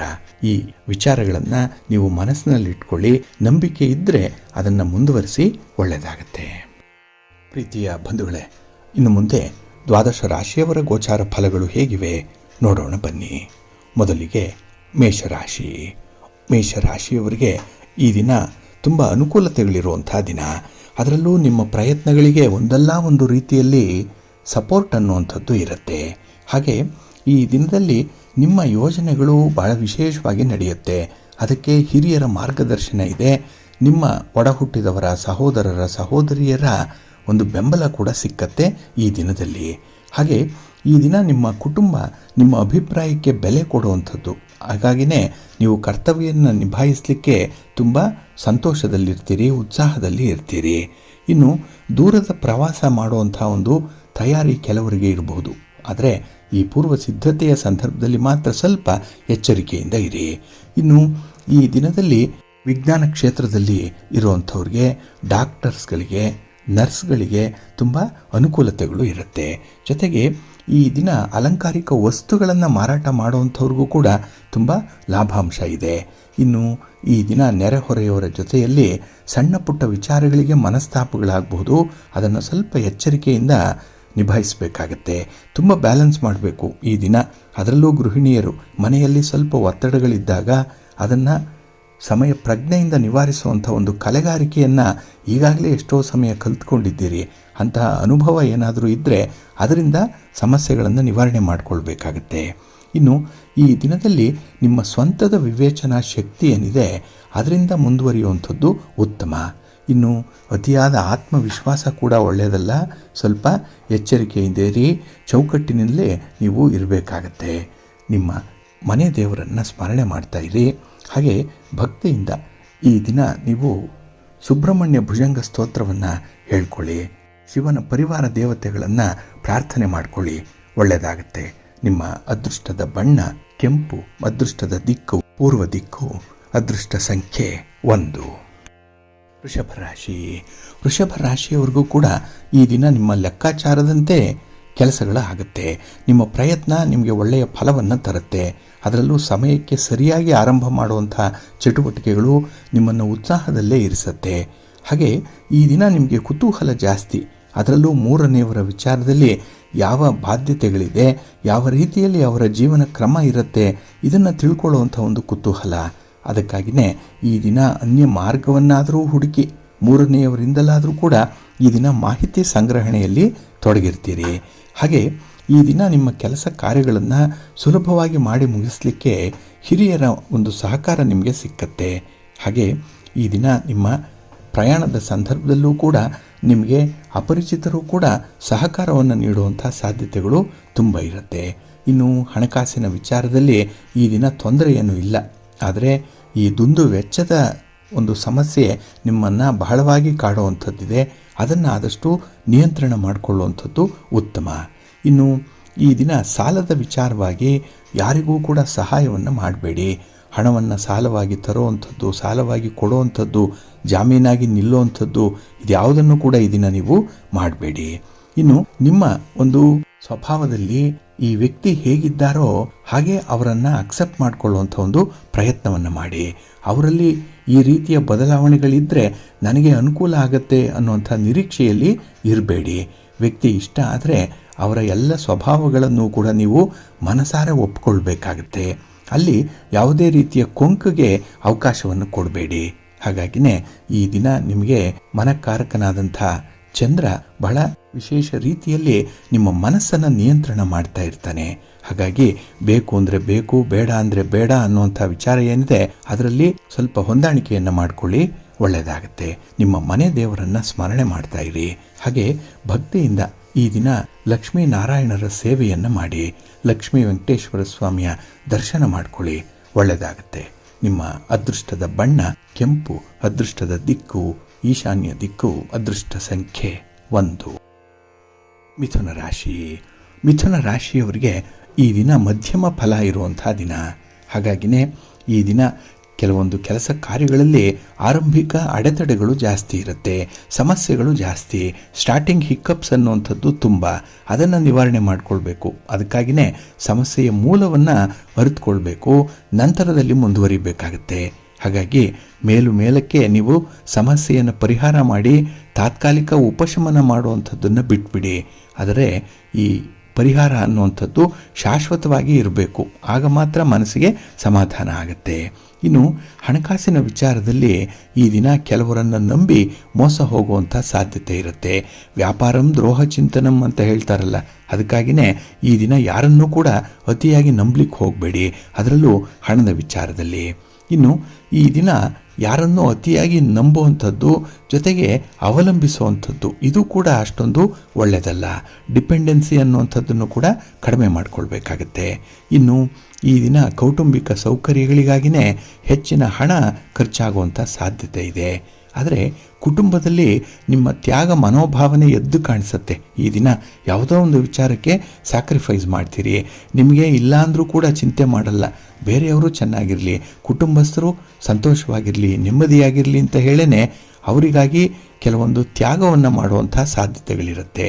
ಆದರೆ ನಿಮ್ಮ ಈ ಒಂದು ಸ್ಯಾಕ್ರಿಫೈಸ್ ನೇಚರ್ ಏನಿದೆ ಅದು ಕೆಲವರಿಗೆ ಅರ್ಥ ಆಗುತ್ತೆ, ಕೆಲವರಿಗೆ ಅರ್ಥ ಆಗಲ್ಲ. ಹಾಗಾಗಿನೇ ನಿಮ್ಮ ಬಗ್ಗೆ ಮತ್ತೆ ಯಥಾ ಪ್ರಕಾರ ಮೂದಲಿಕೆಯ ಮಾತುಗಳು ಬರಬಹುದು, ತಿರಸ್ಕಾರ ಭಾವ ಅಲ್ಲಿ ಮೂಡಬಹುದು.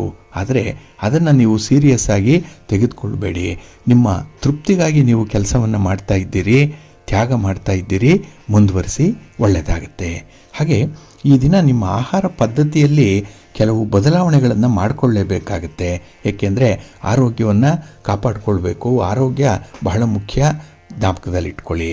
ಹಾಗೆ ಈ ದಿನ ಮಕ್ಕಳ ವಿಚಾರದಲ್ಲಿ ನೀವು ಯಾವುದೇ ಆತುರದ ನಿರ್ಧಾರಗಳನ್ನು ಕೈಗೊಳ್ಳಬೇಡಿ. ಸ್ವಲ್ಪ ವಿವೇಚನೆಯಿಂದ, ಸಮಾಧಾನದಿಂದ ಇದ್ದಾಗ ಮಾತ್ರ ಆ ತೀರ್ಮಾನ ಆಗಲಿ, ಒಳ್ಳೆಯದಾಗುತ್ತೆ. ಗಣಪತಿಯನ್ನು ಆರಾಧನೆ ಮಾಡಿಕೊಳ್ಳಿ, ಗಣಪತಿಯ ಸ್ತೋತ್ರವನ್ನು ಹೇಳ್ಕೊಳ್ಳಿ, ದರ್ಶನ ಮಾಡಿಕೊಳ್ಳಿ, ಒಳ್ಳೆಯದಾಗುತ್ತೆ. ನಿಮ್ಮ ಅದೃಷ್ಟದ ಬಣ್ಣ ಗುಲಾಬಿ, ಅದೃಷ್ಟದ ದಿಕ್ಕು ಪೂರ್ವ ದಿಕ್ಕು, ಅದೃಷ್ಟ ಸಂಖ್ಯೆ 5. ಕರ್ಕಾಟಕ ರಾಶಿ. ಕರ್ಕಾಟಕ ರಾಶಿಯವರಿಗೆ ಈ ದಿನ ಮಿಶ್ರ ಫಲಗಳಿರುತ್ತೆ. ಅರ್ಧಂಬರ್ಧ ಮನಸ್ಸಿರುತ್ತೆ. ಕೆಲವರು ಬೇಕು, ಕೆಲವರು ಬೇಡ ಅನ್ನುವಂಥ ಒಂದು ಸ್ಟ್ರಾಂಗ್ ಲೈಕ್ಸ್ ಮತ್ತು ಡಿಸ್ಲೈಕ್ಸ್ ಇರುವಂಥ ಸಂದರ್ಭ. ಇನ್ನು ಈ ದಿನದಲ್ಲಿ ಒಂದು ತೀರ್ಮಾನವನ್ನು ತೆಗೆದುಕೊಂಡ್ರೆ ಅದರ ಹಿಂದೆ ನಿಮಗೆ 10 ಅನುಮಾನಗಳು ಉಂಟಾಗುವಂಥ ಸಾಧ್ಯತೆ ಇರುತ್ತೆ.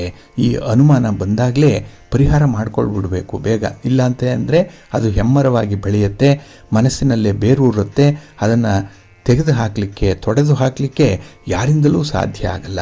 ಹಾಗಾಗಿನೇ ಅನುಮಾನಂ ಪೆದ್ದ ರೋಗಂ ಅನ್ನೋವಂಥದ್ದು ಈ ಕಾರಣಕ್ಕಾಗಿಯೇ. ಇನ್ನು ಕೆಲವು ವಿಚಾರಗಳಲ್ಲಿ ತುಂಬ ನಂಬಿಕೆ ಇದೆ, ತುಂಬ ಪ್ರಾಮಾಣಿಕತೆ ಇದೆ. ಆದ್ದರಿಂದಲೇ ನಿಮಗೆ ಸಾಕಷ್ಟು ಸಾಮಾಜಿಕ ಸ್ಥಾನಮಾನದಲ್ಲಿ ಒಂದು ಗೌರವ ಸ್ಥಾನಮಾನ ಸಿಕ್ಕುವಂಥದ್ದು ಇರುತ್ತೆ. ಆದರೆ ಈ ದಿನದ ಮನಸ್ಸು ಚಂಚಲವಾಗಿರೋದ್ರಿಂದ ನಿಮ್ಮ ಒಂದು ನೇರ ದೃಷ್ಟಿ ಮೂಗಿನ ನೇರಕ್ಕೆ ಇರುವಂಥದ್ದು, ನಿಮಗೆ ಮಾತ್ರ ಆಗಬೇಕು.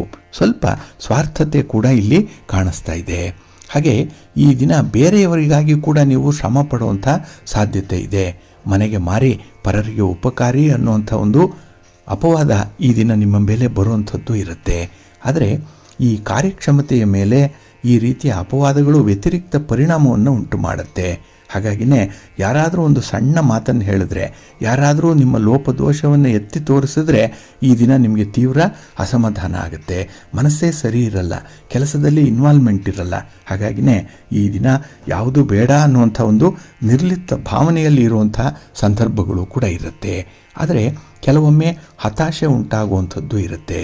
ಈ ಎಲ್ಲ ವಿದ್ಯಮಾನಗಳು ಕೂಡ ನಿಮ್ಮ ಮನಸ್ಸನ್ನು ಅವಲಂಬಿಸಿರುವಂಥದ್ದು. ಮನಸ್ಸಿದ್ದರೆ ಮಾರ್ಗ.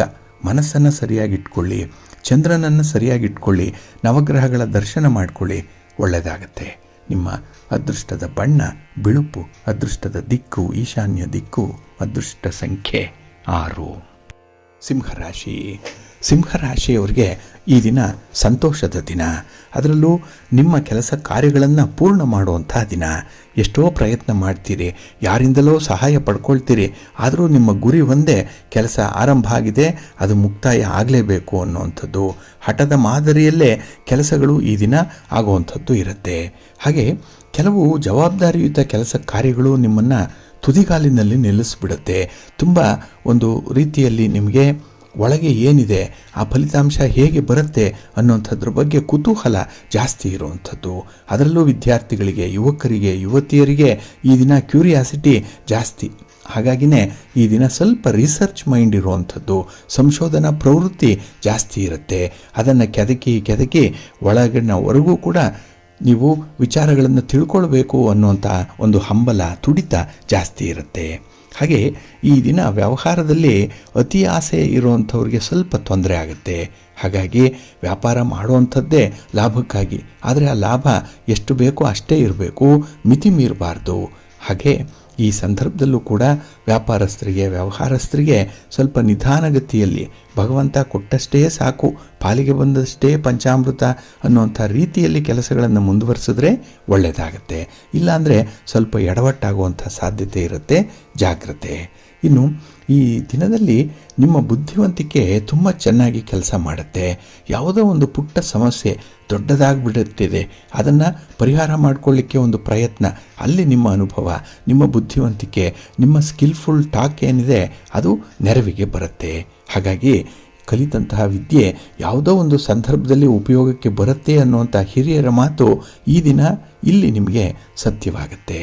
ಹಾಗಾಗಿ ಪ್ರಾಕ್ಟಿಕಲ್ ಆಗಿರುವಂಥ ಒಂದು ಪ್ರಯತ್ನ ಮುಂದುವರಿಸಿ, ಒಳ್ಳೆಯದಾಗುತ್ತೆ. ನಿಮ್ಮ ಮನೆ ದೇವರನ್ನು ಸ್ಮರಣೆ ಮಾಡ್ತಾ ಇರಿ. ಹಾಗೆ ಭಕ್ತಿಯಿಂದ ಆಂಜನೇಯ ಸ್ತೋತ್ರವನ್ನು ಹೇಳ್ಕೊಳ್ಳಿ, ಹನುಮಾನ್ ಚಾಲೀಸನ್ನು ಹೇಳ್ತಾ ಇರಿ, ಒಳ್ಳೆಯದಾಗುತ್ತೆ. ನಿಮ್ಮ ಅದೃಷ್ಟದ ಬಣ್ಣ ಕೇಸರಿ, ಅದೃಷ್ಟದ ದಿಕ್ಕು ಈಶಾನ್ಯ ದಿಕ್ಕು, ಅದೃಷ್ಟ ಸಂಖ್ಯೆ 1. ಕನ್ಯಾ ರಾಶಿ. ಕನ್ಯಾ ರಾಶಿಯವರಿಗೆ ಈ ದಿನ ಮಿಶ್ರ ಫಲಗಳಿರುವಂತಹ ದಿನ. ಅದರಲ್ಲೂ ದ್ವಿತೀಯದಲ್ಲಿ ಚಂದ್ರ ಇದ್ದಾಗ ಹಣಕಾಸಿನ ಕೊರತೆಗಳು ಈ ದಿನ ಆಗುವಂಥದ್ದು. ಏಕೆಂದರೆ ಧನಸ್ಥಾನದಲ್ಲಿ ಚಂದ್ರ, ನೀವು ವಿವೇಚನೆ ಇಲ್ಲದೆ ಹಣವನ್ನು ಖರ್ಚು ಮಾಡ್ತೀರಿ. ಹಾಗೆ ವಿವೇಚನೆ ಇಲ್ಲದೆ ಹಣವನ್ನು ಸಂಪಾದನೆ ಮಾಡಲ್ಲ. ಸೋಮಾರಿತನ ಈ ದಿನ ಸ್ವಲ್ಪ ಕಾಡುವಂಥದ್ದು ಇರುತ್ತೆ. ಹಾಗೆ ಈ ದಿನ ಎಲ್ಲ ವಿಚಾರಗಳಲ್ಲೂ ಕೂಡ ಸ್ವಲ್ಪ ತಾತ್ಸಾರ ಇರುವಂಥದ್ದು, ನೆಗ್ಲಿಜೆನ್ಸ್ ಇರುವಂಥದ್ದು. ಅದಕ್ಕಾಗಿಯೇ ಯಾವುದೇ ಕೆಲಸಗಳನ್ನು ಸೀರಿಯಸ್ ಆಗಿ ಮಾಡಲ್ಲ. ಇದರಿಂದ ಸಮಯ ಪ್ರಜ್ಞೆ ನಿಮಗೆ ಇರಲ್ಲ, ಫಲಿತಾಂಶಗಳು ಕೂಡ ಬೇಗ ಬರಲ್ಲ. ಒಟ್ಟಾರೆ ಒಂದರ ಹಿಂದೆ ಒಂದರಂತೆ ನಿಮಗೆ ಸರಣಿ ನಷ್ಟ, ಸರಣಿ ಸೋಲು ಉಂಟಾಗುವಂಥದ್ದಿರುತ್ತೆ. ಸ್ವಲ್ಪ ಜಾಗ್ರತೆ. ಇನ್ನು ಯಾವುದೇ ಕೆಲಸ ಕೃತಿಯಲ್ಲಿ ತೋರಿಸದಿದ್ದರೆ ಅದರ ಬಗ್ಗೆ ಮಾತಾಡೋವಂಥದ್ದು ಕೂಡ ಅದೇ ಧಾಟಿಯಲ್ಲೇ ಇರಬೇಕಾಗತ್ತೆ. ನೀವು ಮಾತಾಡುವಂಥದ್ದು ಒಂದು, ಮಾಡುವಂಥದ್ದು ಮತ್ತೊಂದು, ಆ ರೀತಿ ಆಗಬಾರ್ದು. ಎರಡೂ ಕೂಡ ಎಲ್ಲ ಒಂದು ಕಡೆ ಸಿಂಕ್ರನೈಸ್ ಆಗಬೇಕು. ಆ ಒಂದು ನಿಟ್ಟಿನಲ್ಲಿ ಪ್ರಯತ್ನಗಳಿರಲಿ, ಒಳ್ಳೆಯದಾಗುತ್ತೆ.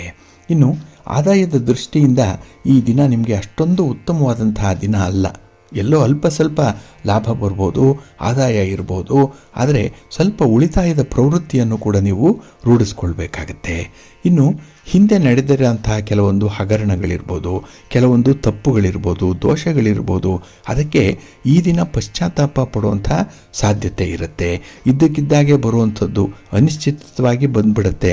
ಇಂಥದ್ದನ್ನು ಎದುರಿಸಲಿಕ್ಕೂ ಕೂಡ ಈ ದಿನ ನಿಮಗೆ ತುಂಬ ಆತ್ಮವಿಶ್ವಾಸ ಬೇಕು, ಧೈರ್ಯ ಬೇಕಾಗತ್ತೆ. ಇನ್ನು ಈ ದಿನ ನಿಮ್ಮ ಸಂಗಾತಿಯ ಆರೋಗ್ಯದ ಕಡೆ ಸ್ವಲ್ಪ ಗಮನ ಕೊಡಿ. ಎಲ್ಲೋ ಒಂದು ಕಡೆ ಆರೋಗ್ಯ ಏರುಪೇರಾಗುತ್ತೆ, ನೀವೇ ಆ ಜವಾಬ್ದಾರಿಯನ್ನು ಕೂಡ ವಹಿಸ್ಕೊಳ್ಬೇಕಾಗತ್ತೆ. ಒಟ್ಟಾರೆ ಈ ದಿನ ಬೇರೆ ಬೇರೆ ರೀತಿಯಲ್ಲಿ ಈ ಮಲ್ಟಿಪಲ್ ಟಾಸ್ಕಿಂಗ್ ಅನ್ನುವಂಥದ್ದು ಇರುತ್ತೆ. ಏಕಕಾಲದಲ್ಲೇ 2-3 ಕೆಲಸಗಳನ್ನು ಮಾಡಬೇಕಾದಂತಹ ಅನಿವಾರ್ಯತೆ ಇದೆ. ಅದಕ್ಕಾಗಿಯೇ ನಿಮ್ಮ ಮನೆ ದೇವರನ್ನು ಸ್ಮರಣೆ ಮಾಡ್ತಾ ಇರಿ, ನಿಮ್ಮ ಕುಲದೇವರನ್ನು ಪ್ರಾರ್ಥನೆ ಮಾಡಿಕೊಳ್ಳಿ, ನಿಮ್ಮ ನೆಚ್ಚಿನ ದೇವರನ್ನು ದರ್ಶನ ಮಾಡಿಕೊಳ್ಳಿ, ಒಳ್ಳೆಯದಾಗತ್ತೆ. ನಿಮ್ಮ ಅದೃಷ್ಟದ ಬಣ್ಣ ಬಿಳುಪು, ಅದೃಷ್ಟದ ದಿಕ್ಕು ಈಶಾನ್ಯ ದಿಕ್ಕು, ಅದೃಷ್ಟ ಸಂಖ್ಯೆ 2. ತುಲಾರಾಶಿ. ತುಲಾರಾಶಿಯವರಿಗೆ ಈ ದಿನ ಚಂದ್ರ ನಿಮ್ಮ ರಾಶಿಯಲ್ಲೇ ಸ್ಥಿತನಾಗಿರೋದ್ರಿಂದ ನಿಮಗೆ ತುಂಬ ಅನುಕೂಲ ಇದೆ, ತುಂಬ ಸಂತೋಷ ಇದೆ. ಕೆಲಸ ಕಾರ್ಯಗಳಲ್ಲಿ ಈ ದಿನ ಆಸಕ್ತಿ ಇದೆ. ಆದಾಯದ ದೃಷ್ಟಿಯಿಂದ ಈ ದಿನ ನಿಮಗೆ ಉತ್ತಮವಾದಂಥ ದಿನ. ಅಲ್ಪ ಸ್ವಲ್ಪ ಲಾಭ ಆಗುತ್ತೆ. ಬರಬೇಕಾದಂಥ ಹಣ ಕೂಡ ಅಲ್ಪ ಭಾಗ ನಿಮ್ಮ ಕೈ ಸೇರುತ್ತೆ. ಒಟ್ಟಾರೆ ಹಣಕ್ಕೆ ಸಂಬಂಧಪಟ್ಟಂತಹ ವ್ಯವಹಾರಗಳು ನಿಮಗೆ ಲಾಭದಾಯಕವಾಗಿರುತ್ತೆ. ಸುಗಮವಾಗಿ ನಡೆಯಲ್ಲ, ಸ್ವಲ್ಪ ಪ್ರಯತ್ನ ಪಡಲೇಬೇಕು. ಪ್ರಯತ್ನ ಪಟ್ಟರೆ ಮಾತ್ರ ಫಲ. ಅದನ್ನು ನೀವು ಈ ದಿನ ಚಾಚು ತಪ್ಪದೆ ಅನುಸರಣೆ ಮಾಡ್ತೀರಿ. ಇನ್ನು ಈ ದಿನ ನಿಮ್ಮ ಕೆಲಸದ ಸ್ಥಳದಲ್ಲಿ, ನಿಮ್ಮ ವ್ಯಾಪಾರದ ಸ್ಥಳದಲ್ಲಿ ಲಾಭಾಂಶ ಚೆನ್ನಾಗಿದೆ. ಹಾಗೆ ಈ ದಿನ ಕೆಲವರು ತುಂಬ ಪರಿಚಿತರು ಕೂಡ ನಿಮ್ಮ ಒಂದು ಕ್ಲೈಂಟ್ ಆಗುವಂಥದ್ದು, ನಿಮ್ಮ ಸೇವೆಯನ್ನು ಬಯಸಿ ಅವರು ಬರುವಂಥ ಸಾಧ್ಯತೆಗಳಿರುತ್ತೆ. ಹಾಗಾಗಿನೇ ಈ ದಿನ ಎಲ್ಲಿಲ್ಲದ ಉತ್ಸಾಹ, ಲವಲವಿಕೆ ನಿಮಗೆ ಕಂಡು ಬರುವಂಥದ್ದು. ಜೊತೆಗೆ ಈ ದಿನ ನಿಮ್ಮ ಸಂಗಾತಿ, ನಿಮ್ಮ ಪ್ರೀತಿ ಪಾತ್ರರ ವಿಚಾರದಲ್ಲಿ ಅದ್ಭುತವಾದಂತಹ ಅನುಭವ, ಹಾಗೆ ಅವರ ಒಂದು ಸಹಕಾರ, ಇದು ನಿಮ್ಮನ್ನು ಮುನ್ನಡೆಸಲಿಕ್ಕೆ ಸಹಾಯ ಮಾಡುತ್ತೆ. ಹಾಗೆ ಈ ದಿನದಲ್ಲಿ ನಿಮ್ಮ ಸಂಗಾತಿಯ ಮಾತು, ಅವರ ಬೆಂಬಲ ವರದಾನವಾಗಿರುವಂಥದ್ದು. ಅದೇ ನಿಮಗೆ ಒಂದು ರೀತಿಯಲ್ಲಿ ಸಪೋರ್ಟ್ ಇದೆ, ಒಂದು ಎನರ್ಜಿ ಇದೆ. ಹಾಗೆ ಈ ದಿನ ನಿಮ್ಮ ಕಾರ್ಯಕ್ಷಮತೆಯ ಮೇಲೆ ಯಾವುದೇ ರೀತಿಯ ಪರಿಣಾಮ ಆದರೂ ಕೂಡ ಮನಸ್ಸಿಗೇನೂ ಒಂದು ರೀತಿಯಲ್ಲಿ ಧಕ್ಕೆ ಆಗಲ್ಲ. ಕೆಲಸಗಳನ್ನು ಮುಂದುವರಿಸ್ತೀರಿ, ಏಕೆಂದರೆ ಇನ್ವಾಲ್ವ್ಮೆಂಟ್ ಅನ್ನುವಂಥದ್ದು ಈ ದಿನ ಬಹಳ ಚೆನ್ನಾಗಿದೆ. ಹಾಗೆ ಈ ಸಾಮಾಜಿಕ ಸಂಬಂಧಗಳೇನಿದೆ ಅದು ಗಟ್ಟಿಯಾಗುವಂಥ ಸಂದರ್ಭ ಕೂಡ ಇದೆ. ಈ ರಿಲೇಷನ್ಶಿಪ್ ಅನ್ನುವಂಥದ್ರಲ್ಲಿ ಈ ದಿನ ಸ್ವಲ್ಪ ಸ್ಟ್ರೆಂಥನ್ ಆಗುವಂಥ ಸೂಚನೆಗಳು ಕೂಡ ಕಾಣಿಸ್ತಾ ಇದೆ. ಒಟ್ಟಾರೆ ನಿಮಗೆ ಪ್ರಗತಿದಾಯಕವಾದಂತಹ ದಿನ. ನಿಮ್ಮ ಮನೆ ದೇವರನ್ನು ಸ್ಮರಣೆ ಮಾಡ್ತಾ ಇರಿ. ಹಾಗೆ ಈ ದಿನ ತಾಯಿ ಚಾಮುಂಡೇಶ್ವರಿಯ ಆಶೀರ್ವಾದವನ್ನು ಪಡ್ಕೊಳ್ಳಿ. ದುರ್ಗಾದೇವಿಯನ್ನು ಈ ದಿನ ಪ್ರಾರ್ಥನೆ ಮಾಡಿಕೊಳ್ಳಿ, ಒಳ್ಳೆಯದಾಗತ್ತೆ. ನಿಮ್ಮ ಅದೃಷ್ಟದ ಬಣ್ಣ ಕೆಂಪು, ಅದೃಷ್ಟದ ದಿಕ್ಕು ಉತ್ತರ ದಿಕ್ಕು, ಅದೃಷ್ಟ ಸಂಖ್ಯೆ 2. ವೃಶ್ಚಿಕ ರಾಶಿ. ವೃಶ್ಚಿಕ ರಾಶಿಯವರಿಗೆ ಈ ದಿನ ಮಿಶ್ರ ಫಲಗಳಿರುವಂಥ ದಿನ. ಅದರಲ್ಲೂ ಗ್ರಹಗತಿಗಳು ನಿಮಗೆ ಅಷ್ಟೊಂದು ಅನುಕೂಲಕರವಾಗಿಲ್ಲ. ಇನ್ನು ಯಾವುದೇ ರೀತಿಯ ಒಪ್ಪಂದಗಳನ್ನು ಮಾಡಿಕೊಳ್ಬೇಡಿ. ಅದರಲ್ಲೂ ರಹಸ್ಯ ಒಪ್ಪಂದಗಳು ಈ ದಿನ ಬೇಡ. ಆದಷ್ಟು ನೀವು ಟ್ರಾನ್ಸ್ಪರೆಂಟ್ ಆಗಿರುವಂಥ ಒಂದು ಪ್ರಯತ್ನ ಈ ದಿನ ಮಾಡಬೇಕಾಗತ್ತೆ. ಇನ್ನು ನಿಮ್ಮ ಕುಟುಂಬ ಸದಸ್ಯರ ಜೊತೆಯಲ್ಲಿ ಸ್ವಲ್ಪ ವಾದ ವಿವಾದಗಳು ಆಗುವಂಥದ್ದು ಕೂಡ ಇದೆ. ನಾನು ಸರಿನಾ ನೀನು ಸರಿನಾ ಅನ್ನುವಂಥ ಚರ್ಚೆಯೇ ಬಹಳ ಉದ್ದುದ್ದ ಸಾಗುವಂಥದ್ದು ಇರುತ್ತೆ. ಇದರಿಂದ ಸಂಬಂಧಗಳಲ್ಲಿ ಬಿರುಕು ಬಿಡುವಂಥ ಸಾಧ್ಯತೆ ಜಾಸ್ತಿ ಇದೆ. ಸ್ವಲ್ಪ ಜಾಗ್ರತೆ. ವಾದ ವಿವಾದ ಪ್ರತಿವಾದ ಏನೇ ಇದ್ದರೂ ಅದನ್ನು ಆದಷ್ಟು ಪ್ರಾರಂಭಿಕ ಹಂತದಲ್ಲೇ ಮೊಟಕುಗೊಳಿಸಿಕೊಳ್ಳುವಂಥದ್ದು ಉತ್ತಮ.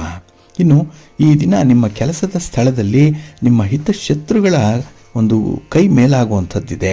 ಅವರ ಕೈವಾಡ, ಅವರ ಕೈ ಚಳಕ ಈ ದಿನ ನಿಮ್ಮನ್ನು ಸ್ವಲ್ಪ ಪೇಚಿಗೆ ಸಿಕ್ಕಿಸುವಂಥ ಒಂದು ಸಂದರ್ಭ ಇರುತ್ತೆ. ಜಾಗ್ರತೆ. ಇನ್ನು ಈ ದಿನ ಸ್ತ್ರೀ ವರ್ಗದವರಿಗೆ ಸ್ವಲ್ಪ ಆರೋಗ್ಯದಲ್ಲಿ ವ್ಯತ್ಯಯಗಳು ಉಂಟಾಗುವಂಥದ್ದು ಇರುತ್ತೆ. ಹಾಗಾಗಿ ನಿಮ್ಮ ಆರೋಗ್ಯದ ಕಡೆ ಗಮನ ಕೊಡಿ. ಹಾಗೆ ಈ ದಿನ ನಿಮ್ಮ ಶ್ರಮ ಸಾರ್ಥಕವಾಗತ್ತೆ ಅನ್ನುವಂಥದ್ದು ಮನಸ್ಸಿನಲ್ಲಿದ್ದರೆ ಸಾಕು, ಅದೇ ನಿಮಗೆ ತೃಪ್ತಿಯಾಗತ್ತೆ. ಹಾಗಾಗಿ ಈ ದಿನ ನಿಮ್ಮ ಕೈಲಾದ ಕೆಲಸ ಕಾರ್ಯಗಳನ್ನಷ್ಟೇ ಮುಂದುವರಿಸಿ, ಆದರೆ ಪ್ರಾರಂಭ ಮಾಡುವಂಥ ಕೆಲಸಗಳನ್ನು ಮಧ್ಯಕ್ಕೆ ನಿಲ್ಲಿಸಬೇಡಿ. ಅದನ್ನು ಪೂರ್ಣ ಮಾಡಿ ಒಂದು ಲಾಜಿಕಲ್ ಎಂಡ್ಗೆ ಅದನ್ನು ತಂದು ಅಲ್ಲಿ ನಿಲ್ಲಿಸುವಂಥದ್ದು ಉತ್ತಮ. ಹಾಗೆ ಈ ದಿನ ಮಕ್ಕಳ ಬಗ್ಗೆ ಸ್ವಲ್ಪ ಜಾಗ್ರತೆ ಇರಲಿ. ಭವಿಷ್ಯಕ್ಕಾಗಿ ನೀವು ತೆಗೆದುಕೊಳ್ಳುವಂಥ ತೀರ್ಮಾನಗಳು ಈ ದಿನ ಸ್ವಲ್ಪ ಗಟ್ಟಿಯಾಗಿರಬೇಕು, ದೂರದೃಷ್ಟಿಯಲ್ಲಿ ಇರಬೇಕು. ಅದನ್ನು ಅನುಸರಣೆ ಮಾಡಿಕೊಳ್ಳಿ, ಒಳ್ಳೆಯದಾಗುತ್ತೆ. ನಿಮ್ಮ ಮನೆ ದೇವರನ್ನು ಸ್ಮರಣೆ ಮಾಡ್ತಾ ಇರಿ. ಮಹಾಲಕ್ಷ್ಮಿಯನ್ನು ಆರಾಧನೆ ಮಾಡಿ, ಮಹಾವಿಷ್ಣುವನ್ನು ಪ್ರಾರ್ಥನೆ ಮಾಡ್ತಾ ಇರಿ, ಒಳ್ಳೆಯದಾಗುತ್ತೆ. ನಿಮ್ಮ ಅದೃಷ್ಟದ ಬಣ್ಣ ಕೆಂಪು, ಅದೃಷ್ಟದ ದಿಕ್ಕು ಪೂರ್ವ ದಿಕ್ಕು, ಅದೃಷ್ಟ ಸಂಖ್ಯೆ 1. ಧನುರಾಶಿ. ಧನುರಾಶಿಯವರಿಗೆ ಈ ದಿನ ನಿಮ್ಮ ಕಾರ್ಯಕ್ಷೇತ್ರದಲ್ಲಿ ನಿಮ್ಮ ಪ್ರತಿಭೆಯನ್ನು ತೋರಿಸಲಿಕ್ಕೆ ಒಳ್ಳೆಯ ಅವಕಾಶಗಳು ಸಿಕ್ಕುವಂಥ ದಿನ. ಬಹಳ ದಿನಗಳಿಂದ ಈ ಒಂದು ಸಮಯಕ್ಕೆ ನೀವು ಕಾಯ್ತಾ ಇರುವಂಥದ್ದು. ಹಾಗಾಗಿನೇ ಈ ದಿನದ ಪ್ರಯತ್ನಗಳು ನಿಮಗೆ ತುಂಬ ಯಶಸ್ಸನ್ನು ಸಿಕ್ಕತ್ತೆ. ಹಾಗೆ ಈ ದಿನ ನಿಮ್ಮ ಬಗ್ಗೆ ಒಳ್ಳೆಯ ಅಭಿಪ್ರಾಯ ವ್ಯಕ್ತವಾಗುವಂಥದ್ದು ಕೂಡ ಇದೆ. ಒಬ್ಬರು ಒಳ್ಳೆಯ ಕೆಲಸ ಆಗಿದೆ ನಿಮ್ಮಿಂದ ಅಂದರೆ ಸಾಕು, ಅದೇ ನಿಮಗೆ ಒಂದು ರೀತಿಯ ಪ್ರೇರೇಪಣೆ, ಅದೇ ಮೋಟಿವೇಶನ್ ನಿಮಗೆ. ಹಾಗಾಗಿ ಈ ದಿನ ಪ್ರತಿ ಕೆಲಸದಲ್ಲೂ, ಪ್ರತಿ ಮಾತಿನಲ್ಲೂ, ಪ್ರತಿ ಹೊಗಳಿಕೆಯಲ್ಲೂ ಕೂಡ ಒಂದು ಪಾಸಿಟಿವ್ನೆಸ್ ಅನ್ನುವಂಥದ್ದು ಇದೆ. ಹಾಗೆ ಈ ದಿನದ ಮೊದಲ ಭಾಗದಲ್ಲಿ ಕೆಲವು ಕೆಲಸ ಕಾರ್ಯಗಳು ಬಹಳ ಬೇಗ ಪೂರ್ಣ ಆಗಿಬಿಡುತ್ತೆ. ಹಾಗಾಗಿನೇ ಈ ದಿನ ನಿಮ್ಮ ಮನಸ್ಸಿಗೆ ಸಮಾಧಾನ ಇರುವಂಥದ್ದು. ಇನ್ನು ಈ ದಿನ ಯಾರಿಗೂ ಕೂಡ ಭರವಸೆಯನ್ನು ಕೊಡಲಿಕ್ಕೆ ಹೋಗಬೇಡಿ, ಮಾತು ಕೊಡಲಿಕ್ಕೆ ಹೋಗಬೇಡಿ. ಏಕೆಂದರೆ ಕೊಟ್ಟ ಮಾತನ್ನು ಉಳಿಸ್ಕೊಳ್ಳಿಕ್ಕೆ ಈ ಸಂದರ್ಭದಲ್ಲಿ ನಿಮಗೆ ಕಷ್ಟ ಆಗುತ್ತೆ. ಹಾಗೆ ಕೆಲವು ಸಣ್ಣ ಪುಟ್ಟ ವಿಚಾರಗಳಿಗೂ ಕೂಡ ಮನಸ್ಸು ಕಿರಿಕಿರಿಯನ್ನು ಅನುಭವಿಸುವಂಥದ್ದು ಇರುತ್ತೆ. ಹಾಗಾಗಿನೇ ಈ ದಿನ ಸಣ್ಣ ವಿಚಾರಗಳನ್ನು ಒಂದು ಕಿವಿಯಿಂದ ಕೇಳಿ ಮತ್ತೊಂದು ಕಿವಿಯಿಂದ ಹೊರಗೆ ಬಿಡುವಂಥದ್ದು ಉತ್ತಮ. ಮಧ್ಯದಲ್ಲಿ ಅದಕ್ಕೆ ನಿಲುಗಡೆಗೆ ಅವಕಾಶ ಕೊಡಬೇಡಿ. ಅಲ್ಲಿ ಪಾರ್ಕಿಂಗ್ ಆದರೆ ಸ್ವಲ್ಪ ನಿಮಗೆ ಅನಾನುಕೂಲ ಆಗುತ್ತೆ. ಹಾಗೆ ಮನಸ್ಸು ಕೂಡ ಈ ದಿನ ಸ್ವಲ್ಪ ಚಂಚಲವಾಗೇ ಇರುವಂಥದ್ದು. ಹಾಗಾಗಿನೇ ಕೆಲಸ ಕಾರ್ಯಗಳು ಸ್ವಲ್ಪ ನಿಧಾನ ಆಗುತ್ತೆ. ಇನ್ನು ಈ ದಿನ ಕಾರಣ ಇಲ್ಲದೆ ಬೇಸರ ಉಂಟಾಗುವಂಥದ್ದಿದೆ. ನಿಮಗೆ ಗೊತ್ತಿಲ್ಲ, ಏನೋ ಮನಸ್ಸು ಸರಿ ಇಲ್ಲ ಅನಿಸುತ್ತೆ, ಆದರೆ ಅದಕ್ಕೆ ಕಾರಣ ಏನೋ ಗೊತ್ತಿಲ್ಲ. ಅಂಥ ಒಂದು ಸ್ಥಿತಿ ಈ ದಿನ ಇರುತ್ತೆ. ನಿಮ್ಮನ್ನು ನೀವೇ ಜಡ್ಜ್ ಮಾಡಿಕೊಳ್ಳಿಕ್ಕೂ ಕೂಡ ಕಷ್ಟ ಆಗುತ್ತೆ. ಆದರೆ ಈ ದಿನ ಮನಸ್ಸನ್ನು ಕೇಂದ್ರೀಕರಣ ಮಾಡಿಕೊಳ್ಳಿ, ಯೋಗ ಮಾಡಿ, ಧ್ಯಾನ ಮಾಡಿ, ಪ್ರಾಣಾಯಾಮ ಮಾಡಿ. ಇದರಿಂದ ನಿಮ್ಮನ್ನು ನೀವು ಅರಿತುಕೊಳ್ಳಿಕ್ಕೆ ಸಾಧ್ಯ ಆಗುತ್ತೆ. ಆಧ್ಯಾತ್ಮಿಕ ಬೆಳವಣಿಗೆ ಹೊಂದಲಿಕ್ಕೆ ಅನುಕೂಲ ಆಗುತ್ತೆ. ಈ ಒಂದು ಕ್ರಮವನ್ನು ಅನುಸರಣೆ ಮಾಡಿ, ಒಳ್ಳೆಯದಾಗುತ್ತೆ. ನಿಮ್ಮ ಮನೆ ದೇವರನ್ನು ಸ್ಮರಣೆ ಮಾಡ್ತಾ ಇರಿ. ನಿಮ್ಮ ನೆಚ್ಚಿನ ಗುರುಗಳನ್ನು ಈ ದಿನ ಪ್ರಾರ್ಥನೆ ಮಾಡಿಕೊಳ್ಳಿ, ದರ್ಶನ ಮಾಡಿಕೊಳ್ಳಿ, ಒಳ್ಳೆಯದಾಗುತ್ತೆ. ನಿಮ್ಮ ಅದೃಷ್ಟದ ಬಣ್ಣ ಹಳದಿ, ಅದೃಷ್ಟದ ದಿಕ್ಕು ಉತ್ತರ ದಿಕ್ಕು, ಅದೃಷ್ಟ ಸಂಖ್ಯೆ 1. ಮಕರ ರಾಶಿ. ಮಕರ ರಾಶಿಯವರಿಗೆ ಈ ದಿನ ಜವಾಬ್ದಾರಿಯುತವಾದಂಥ ದಿನ. ನಿಮ್ಮ ಕೆಲಸ ಕಾರ್ಯಗಳನ್ನು ಬಹಳ ಮುತುವರ್ಜಿಯಿಂದ ನಿರ್ವಹಣೆ ಮಾಡುವಂಥ ಸಂದರ್ಭ. ಹಾಗಾಗಿನೇ ಯಾವ ಕೆಲಸದಲ್ಲೇ ಆಗಲಿ ಈ ದಿನ ನೀವು ಸೋಮಾರಿತನವನ್ನು ತೋರಿಸಲ್ಲ.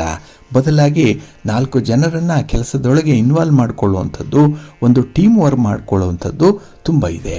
ಹಾಗೆ ಈ ದಿನದಲ್ಲಿ ಒಂದು ಕೆಲಸಕ್ಕೆ ಸಾರಥಿ ಆಗುವಂಥ ಒಂದು ಯೋಗ. ಅಲ್ಲೇ ಒಂದು ಲೀಡರ್ ಆಗ್ತೀರಿ, 4 ಜನರನ್ನು ಮುನ್ನಡೆಸ್ತೀರಿ, ಒಂದು ಕೆಲಸ ಮಾಡಬೇಕು ಅನ್ನುವಂಥ ಉತ್ಸಾಹ ಈ ದಿನ ಬಹಳಷ್ಟು ಮಟ್ಟಿಗೆ ಇರುತ್ತೆ. ಇನ್ನು ರಾಜಕೀಯ ಚಟುವಟಿಕೆಗಳಲ್ಲೂ ಕೂಡ ಹೆಚ್ಚಿನ ಸಮಯವನ್ನು ಕಳೆಯುವಂಥದ್ದು, ಗಣ್ಯರನ್ನು ಹಿರಿಯರನ್ನು ಭೇಟಿ ಮಾಡುವಂಥದ್ದು, ಅವರಿಂದ ಸಹಾಯ ಸಹಕಾರಗಳನ್ನು ಪಡ್ಕೊಳ್ಳುವಂಥದ್ದು. ಹಾಗೆ ಈ ದಿನ ಸ್ತ್ರೀ ವರ್ಗದವರಲ್ಲಿ ಒಂದು ರಾಜಿ ಸಂಧಾನವನ್ನು ಮಾಡಿಕೊಳ್ಳುವಂಥ ಪ್ರಯತ್ನ ಕೂಡ ಇದೆ.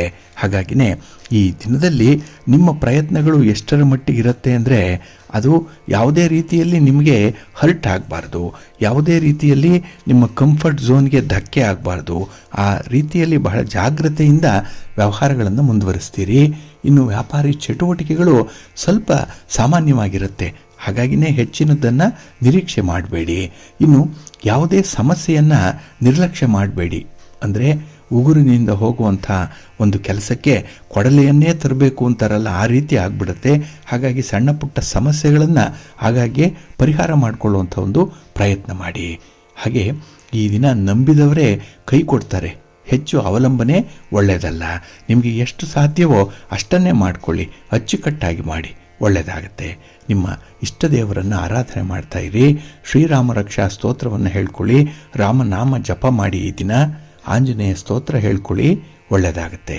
ನಿಮ್ಮ ಅದೃಷ್ಟದ ಬಣ್ಣ ತಿಳಿ ನೀಲಿ, ಅದೃಷ್ಟದ ದಿಕ್ಕು ಈಶಾನ್ಯ ದಿಕ್ಕು, ಅದೃಷ್ಟ ಸಂಖ್ಯೆ 1. ಕುಂಭರಾಶಿ.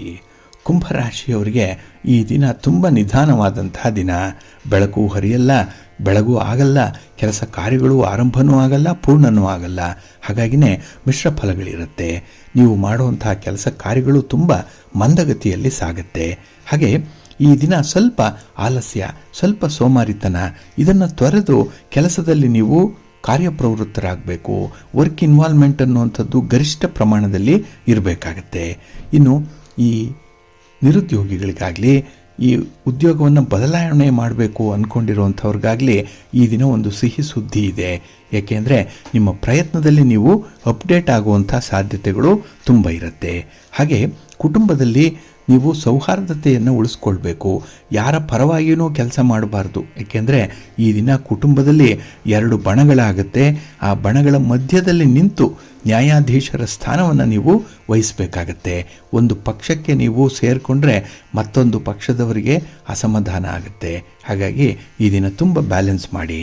ಇನ್ನು ಈ ದಿನ ನಿಮ್ಮ ನಡವಳಿಕೆಯಿಂದ ನಿಮ್ಮ ಸಹೋದ್ಯೋಗಿಗಳ ಮಧ್ಯದಲ್ಲಿ ಯಾವುದೇ ರೀತಿಯ ಮನಸ್ತಾಪಗಳಾಗಬಾರ್ದು, ಅವರಿಗೆ ಬೇಸರ ಆಗಬಾರ್ದು, ಭಿನ್ನಾಭಿಪ್ರಾಯ ಬರಬಾರ್ದು. ಸ್ವಲ್ಪ ಎಚ್ಚರಿಕೆಯಿಂದ ಇರಿ. ಹಾಗೆ ಈ ದಿನದಲ್ಲಿ ನಿಮ್ಮ ಉತ್ಸಾಹ ಕೆಲವೊಂದು ಕ್ಲಿಷ್ಟವಾದ ಕಾರ್ಯಗಳನ್ನು ಸುಲಭದಲ್ಲಿ ಪೂರ್ಣಗೊಳಿಸಲಿಕ್ಕೆ ಸಹಾಯಕವಾಗುತ್ತೆ. ಹಾಗಾಗಿನೇ ಈ ದಿನ ಉತ್ಸಾಹದಲ್ಲಿ ಇನ್ನೂ ಹೆಚ್ಚಿನ ಸಾಧನೆಯನ್ನು ಮಾಡಬೇಕು. ತುಂಬ ಎನರ್ಜೆಟಿಕ್ ಆಗಿರಬೇಕು, ಪಾಸಿಟಿವ್ ಆಗಿರಬೇಕು. ಅದಕ್ಕೆ ಬೇಕಾದಂತಹ ಆತ್ಮವಿಶ್ವಾಸವನ್ನು ಪಡ್ಕೊಳ್ಳಿಕ್ಕೆ ಹಿಂದೆ ಮುಂದೆ ನೋಡಬೇಡಿ, ಒಳ್ಳೆಯದಾಗುತ್ತೆ. ನಿಮ್ಮ ಇಷ್ಟ ದೇವರನ್ನು ಆರಾಧನೆ ಮಾಡ್ತಾ ಇರಿ. ಅನ್ನಪೂರ್ಣೇಶ್ವರಿ ಸ್ತೋತ್ರವನ್ನು ಈ ದಿನ ಹೇಳ್ಕೊಳ್ಳಿ. ಮಹಾಲಕ್ಷ್ಮಿ ಅಷ್ಟಕವನ್ನು ಹೇಳ್ಕೊಳ್ಳಿ, ಒಳ್ಳೆಯದಾಗುತ್ತೆ. ನಿಮ್ಮ ಅದೃಷ್ಟದ ಬಣ್ಣ ತಿಳಿ ನೀಲಿ, ಅದೃಷ್ಟದ ದಿಕ್ಕು ಈಶಾನ್ಯ ದಿಕ್ಕು, ಅದೃಷ್ಟ ಸಂಖ್ಯೆ 2. ಮೀನರಾಶಿ. ಮೀನರಾಶಿಯವರಿಗೆ ಈ ದಿನ ಮಿಶ್ರ ಫಲಗಳಿರುವಂಥ ದಿನ. ಅದಕ್ಕಾಗಿಯೇ ಈ ದಿನದಲ್ಲಿ ನಿಮಗೆ ಸ್ವಲ್ಪ ಉತ್ಸಾಹ ಭಂಗ ಆಗುತ್ತೆ, ಆಶಾ ಭಂಗ ಆಗುತ್ತೆ. ಏನೋ ಆಸೆ ಇಟ್ಕೊಂಡು ಕೆಲಸ ಮಾಡ್ತೀರಿ, ಆದರೆ ಆ ಫಲ ಮಾತ್ರ ನಿಮಗೆ ನಿಮ್ಮ ನಿರೀಕ್ಷೆಯಂತೆ ಸಿಕ್ಕಲ್ಲ. ಹಾಗೆ ಎಲ್ಲದಕ್ಕೂ ಕೂಡ ಈ ದಿನ ಹೊಂದಾಣಿಕೆಯನ್ನು ಮಾಡಿಕೊಳ್ಳೇಬೇಕು ಅಂಥ ಒಂದು ಪರಿಸ್ಥಿತಿ ಇದೆ. ಏಕೆಂದರೆ ಈ ದಿನ ನಿಮ್ಮ ನಿರೀಕ್ಷೆಗಳು ಜಾಸ್ತಿ ಇದ್ದಾಗ ಅದರಿಂದ ನಿಮಗೆ ನೋವಾಗುತ್ತೆ. ಹಾಗಾಗಿನೇ ಈ ದಿನ ನಿರೀಕ್ಷೆಯೇ ಇರದಂತಹ ಜೀವನ ಇರಲಿ, ನಿಮಗೆ ಬಂದದ್ದೇ ಪಂಚಾಮೃತವಾಗುತ್ತೆ. ಈ ಒಂದು ಹಿನ್ನೆಲೆಯಲ್ಲಿ ನಿಮ್ಮ ಕೆಲಸಗಳನ್ನು ಆರಂಭ ಮಾಡಿಕೊಳ್ಳಿ, ಒಳ್ಳೆಯದಾಗತ್ತೆ. ಇನ್ನು ಈ ದಿನದಲ್ಲಿ 2ನೇ ಭಾಗ ನಿಮಗೆ ಅಷ್ಟೊಂದು ಸೂಕ್ತವಾಗಿ ಕಾಣಿಸ್ತಾ ಇಲ್ಲ. ಹಾಗಾಗಿನೇ ಸ್ವಲ್ಪ ಸ್ಟ್ರಗಲ್ ಮಾಡಬೇಕಾಗತ್ತೆ. ಹಾಗೆ ಈ ದಿನ ನಿಮ್ಮ ಕಣ್ಣಿಗೆ ಏನಾದರೂ ಸಣ್ಣ ಪುಟ್ಟ ತೊಂದರೆಗಳಾಗ್ಬೋದು. ಹಾಗಾಗಿ ಈ ಶಿರೋಭಾಗದಲ್ಲಿರುವಂಥ ಕಣ್ಣು, ಕಿವಿ, ಮೂಗು, ನಾಲಿಗೆ, ಈ ಚರ್ಮ ಏನಿದೆ, ಮುಖದ ಚರ್ಮ, ಇದರ ಬಗ್ಗೆ ಸ್ವಲ್ಪ ಕಾಳಜಿ ವಹಿಸಬೇಕಾಗತ್ತೆ ಈ ದಿನದಲ್ಲಿ. ಇನ್ನು ಈ ದಿನ ಈ ಹಣಕಾಸಿನ ವ್ಯವಹಾರ ಮಾಡುವಂಥವರು ನಿಮ್ಮ ತೀರಾ ಹತ್ತಿರದ ಬಂಧುಗಳ ಜೊತೆಯಲ್ಲಿ ವ್ಯವಹಾರಗಳನ್ನು ಮಾಡಲಿಕ್ಕೆ ಹೋಗಬೇಡಿ. ಇನ್ನು ವಿಶೇಷತೆ ಅಂತ ಹೇಳಿದ್ರೆ ಈ ದಿನ ಉತ್ತಮವಾದಂತಹ ಅಷ್ಟೇ ಉಪಯೋಗಾರ್ಹವಾದಂತಹ ವಸ್ತುಗಳು ನಿಮ್ಮ ಕೈಯಲ್ಲಿರುತ್ತೆ. ಆದರೆ ಅದನ್ನು ಸಮರ್ಥವಾಗಿ, ಸಮರ್ಪಕವಾಗಿ, ಸೂಕ್ತವಾಗಿ ಬಳಸ್ಕೊಳ್ಳುವಂಥ ಒಂದು ಪ್ರಯತ್ನ ಮಾಡಬೇಕಾಗತ್ತೆ. ಇನ್ನು ಈ ದಿನ ನಿಮ್ಮ ಮನಸ್ಸಿಗೆ ಒಪ್ಪದ ಕೆಲಸಗಳನ್ನು ಕೂಡ ಮಾಡಬೇಕು. ಏಕೆಂದರೆ ದಾಕ್ಷಿಣ್ಯಕ್ಕೆ ಒಳಗಾಗಿ ಕೆಲಸಗಳಾಗಲೇಬೇಕು ಅನ್ನುವಂಥ ಒಂದು ನಿರ್ಬಂಧತೆ ಇರುತ್ತೆ. ಹಾಗೆ ಈ ದಿನ ನಿಮಗೆ ಸಂಬಂಧಪಡದಂತಹ ವಿಚಾರಗಳಲ್ಲಿ ಮೂಗು ತೂರಿಸಬೇಡಿ. ಅಂದರೆ ಬೇರೆಯವರ ವಿಚಾರಕ್ಕೆ ಈ ದಿನ ತಲೆ ಹಾಕಬೇಡಿ. ಇನ್ನು ಈ ದಿನ ನೀವು ದೊಡ್ಡ ನಿರ್ಧಾರವನ್ನು ತೆಗೆದುಕೊಳ್ಳುವಂತಹ ದಿನ. ಅದು ನಿಮ್ಮ ಮುಂದಿನ ಜೀವನಕ್ಕೆ ಒಂದು ಹೊಸ ತಿರುವನ್ನು ಕೊಡುವಂಥ ನಿರ್ಧಾರ. ಅದರಲ್ಲಿ ಈ ಕುಟುಂಬಸ್ಥರ, ಬಂಧುಗಳ ಒಂದು ವಿಶೇಷವಾದಂಥ ಸಹಕಾರ ಇರುತ್ತೆ, ಮಾರ್ಗದರ್ಶನ ಇರುತ್ತೆ, ಒಳ್ಳೆಯದಾಗುತ್ತೆ. ನಿಮ್ಮ ಮನೆ ದೇವರನ್ನ ಸ್ಮರಣೆ ಮಾಡ್ತಾ ಇರಿ. ಗೋವಿಂದಾಷ್ಟಕವನ್ನು ಈ ದಿನ ಹೇಳ್ಕೊಳ್ಳಿ, ಗೋವಿಂದನ ದರ್ಶನ ಮಾಡ್ಕೊಳ್ಳಿ, ಕೃಷ್ಣನ ಆರಾಧನೆ ಮಾಡ್ಕೊಳ್ಳಿ, ಒಳ್ಳೆಯದಾಗುತ್ತೆ.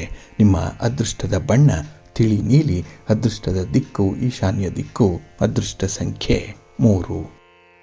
ಪ್ರೀತಿಯ ಬಂಧುಗಳೇ, ಇಷ್ಟು ಹೊತ್ತು 12 ರಾಶಿಯವರ ಗೋಚಾರ ಫಲಗಳನ್ನು ಕೇಳಿದ್ರಿ. ಇನ್ನು ನಿಮ್ಮ ಕಾರ್ಯಸಿದ್ಧಿಗಾಗಿ, ನಿಮ್ಮ ಇಚ್ಛಿತ ಫಲಪ್ರಾಪ್ತಿಗಾಗಿ ನಿಮ್ಮ ಮನೆ ದೇವರನ್ನ ಸ್ಮರಣೆ ಮಾಡ್ತಾ ಇರಿ. ನಿಮ್ಮ ಇಷ್ಟ ದೇವರನ್ನ ಪ್ರಾರ್ಥನೆ ಮಾಡ್ಕೊಳ್ಳಿ, ಒಳ್ಳೆಯದಾಗತ್ತೆ. ಸರ್ವೇ ಜನಾಃ ಸುಖಿನೋ ಭವಂತು, ಸಮಸ್ತ ಸನ್ಮಂಗಳಾನಿ ಭವಂತು. ನಮಸ್ಕಾರ.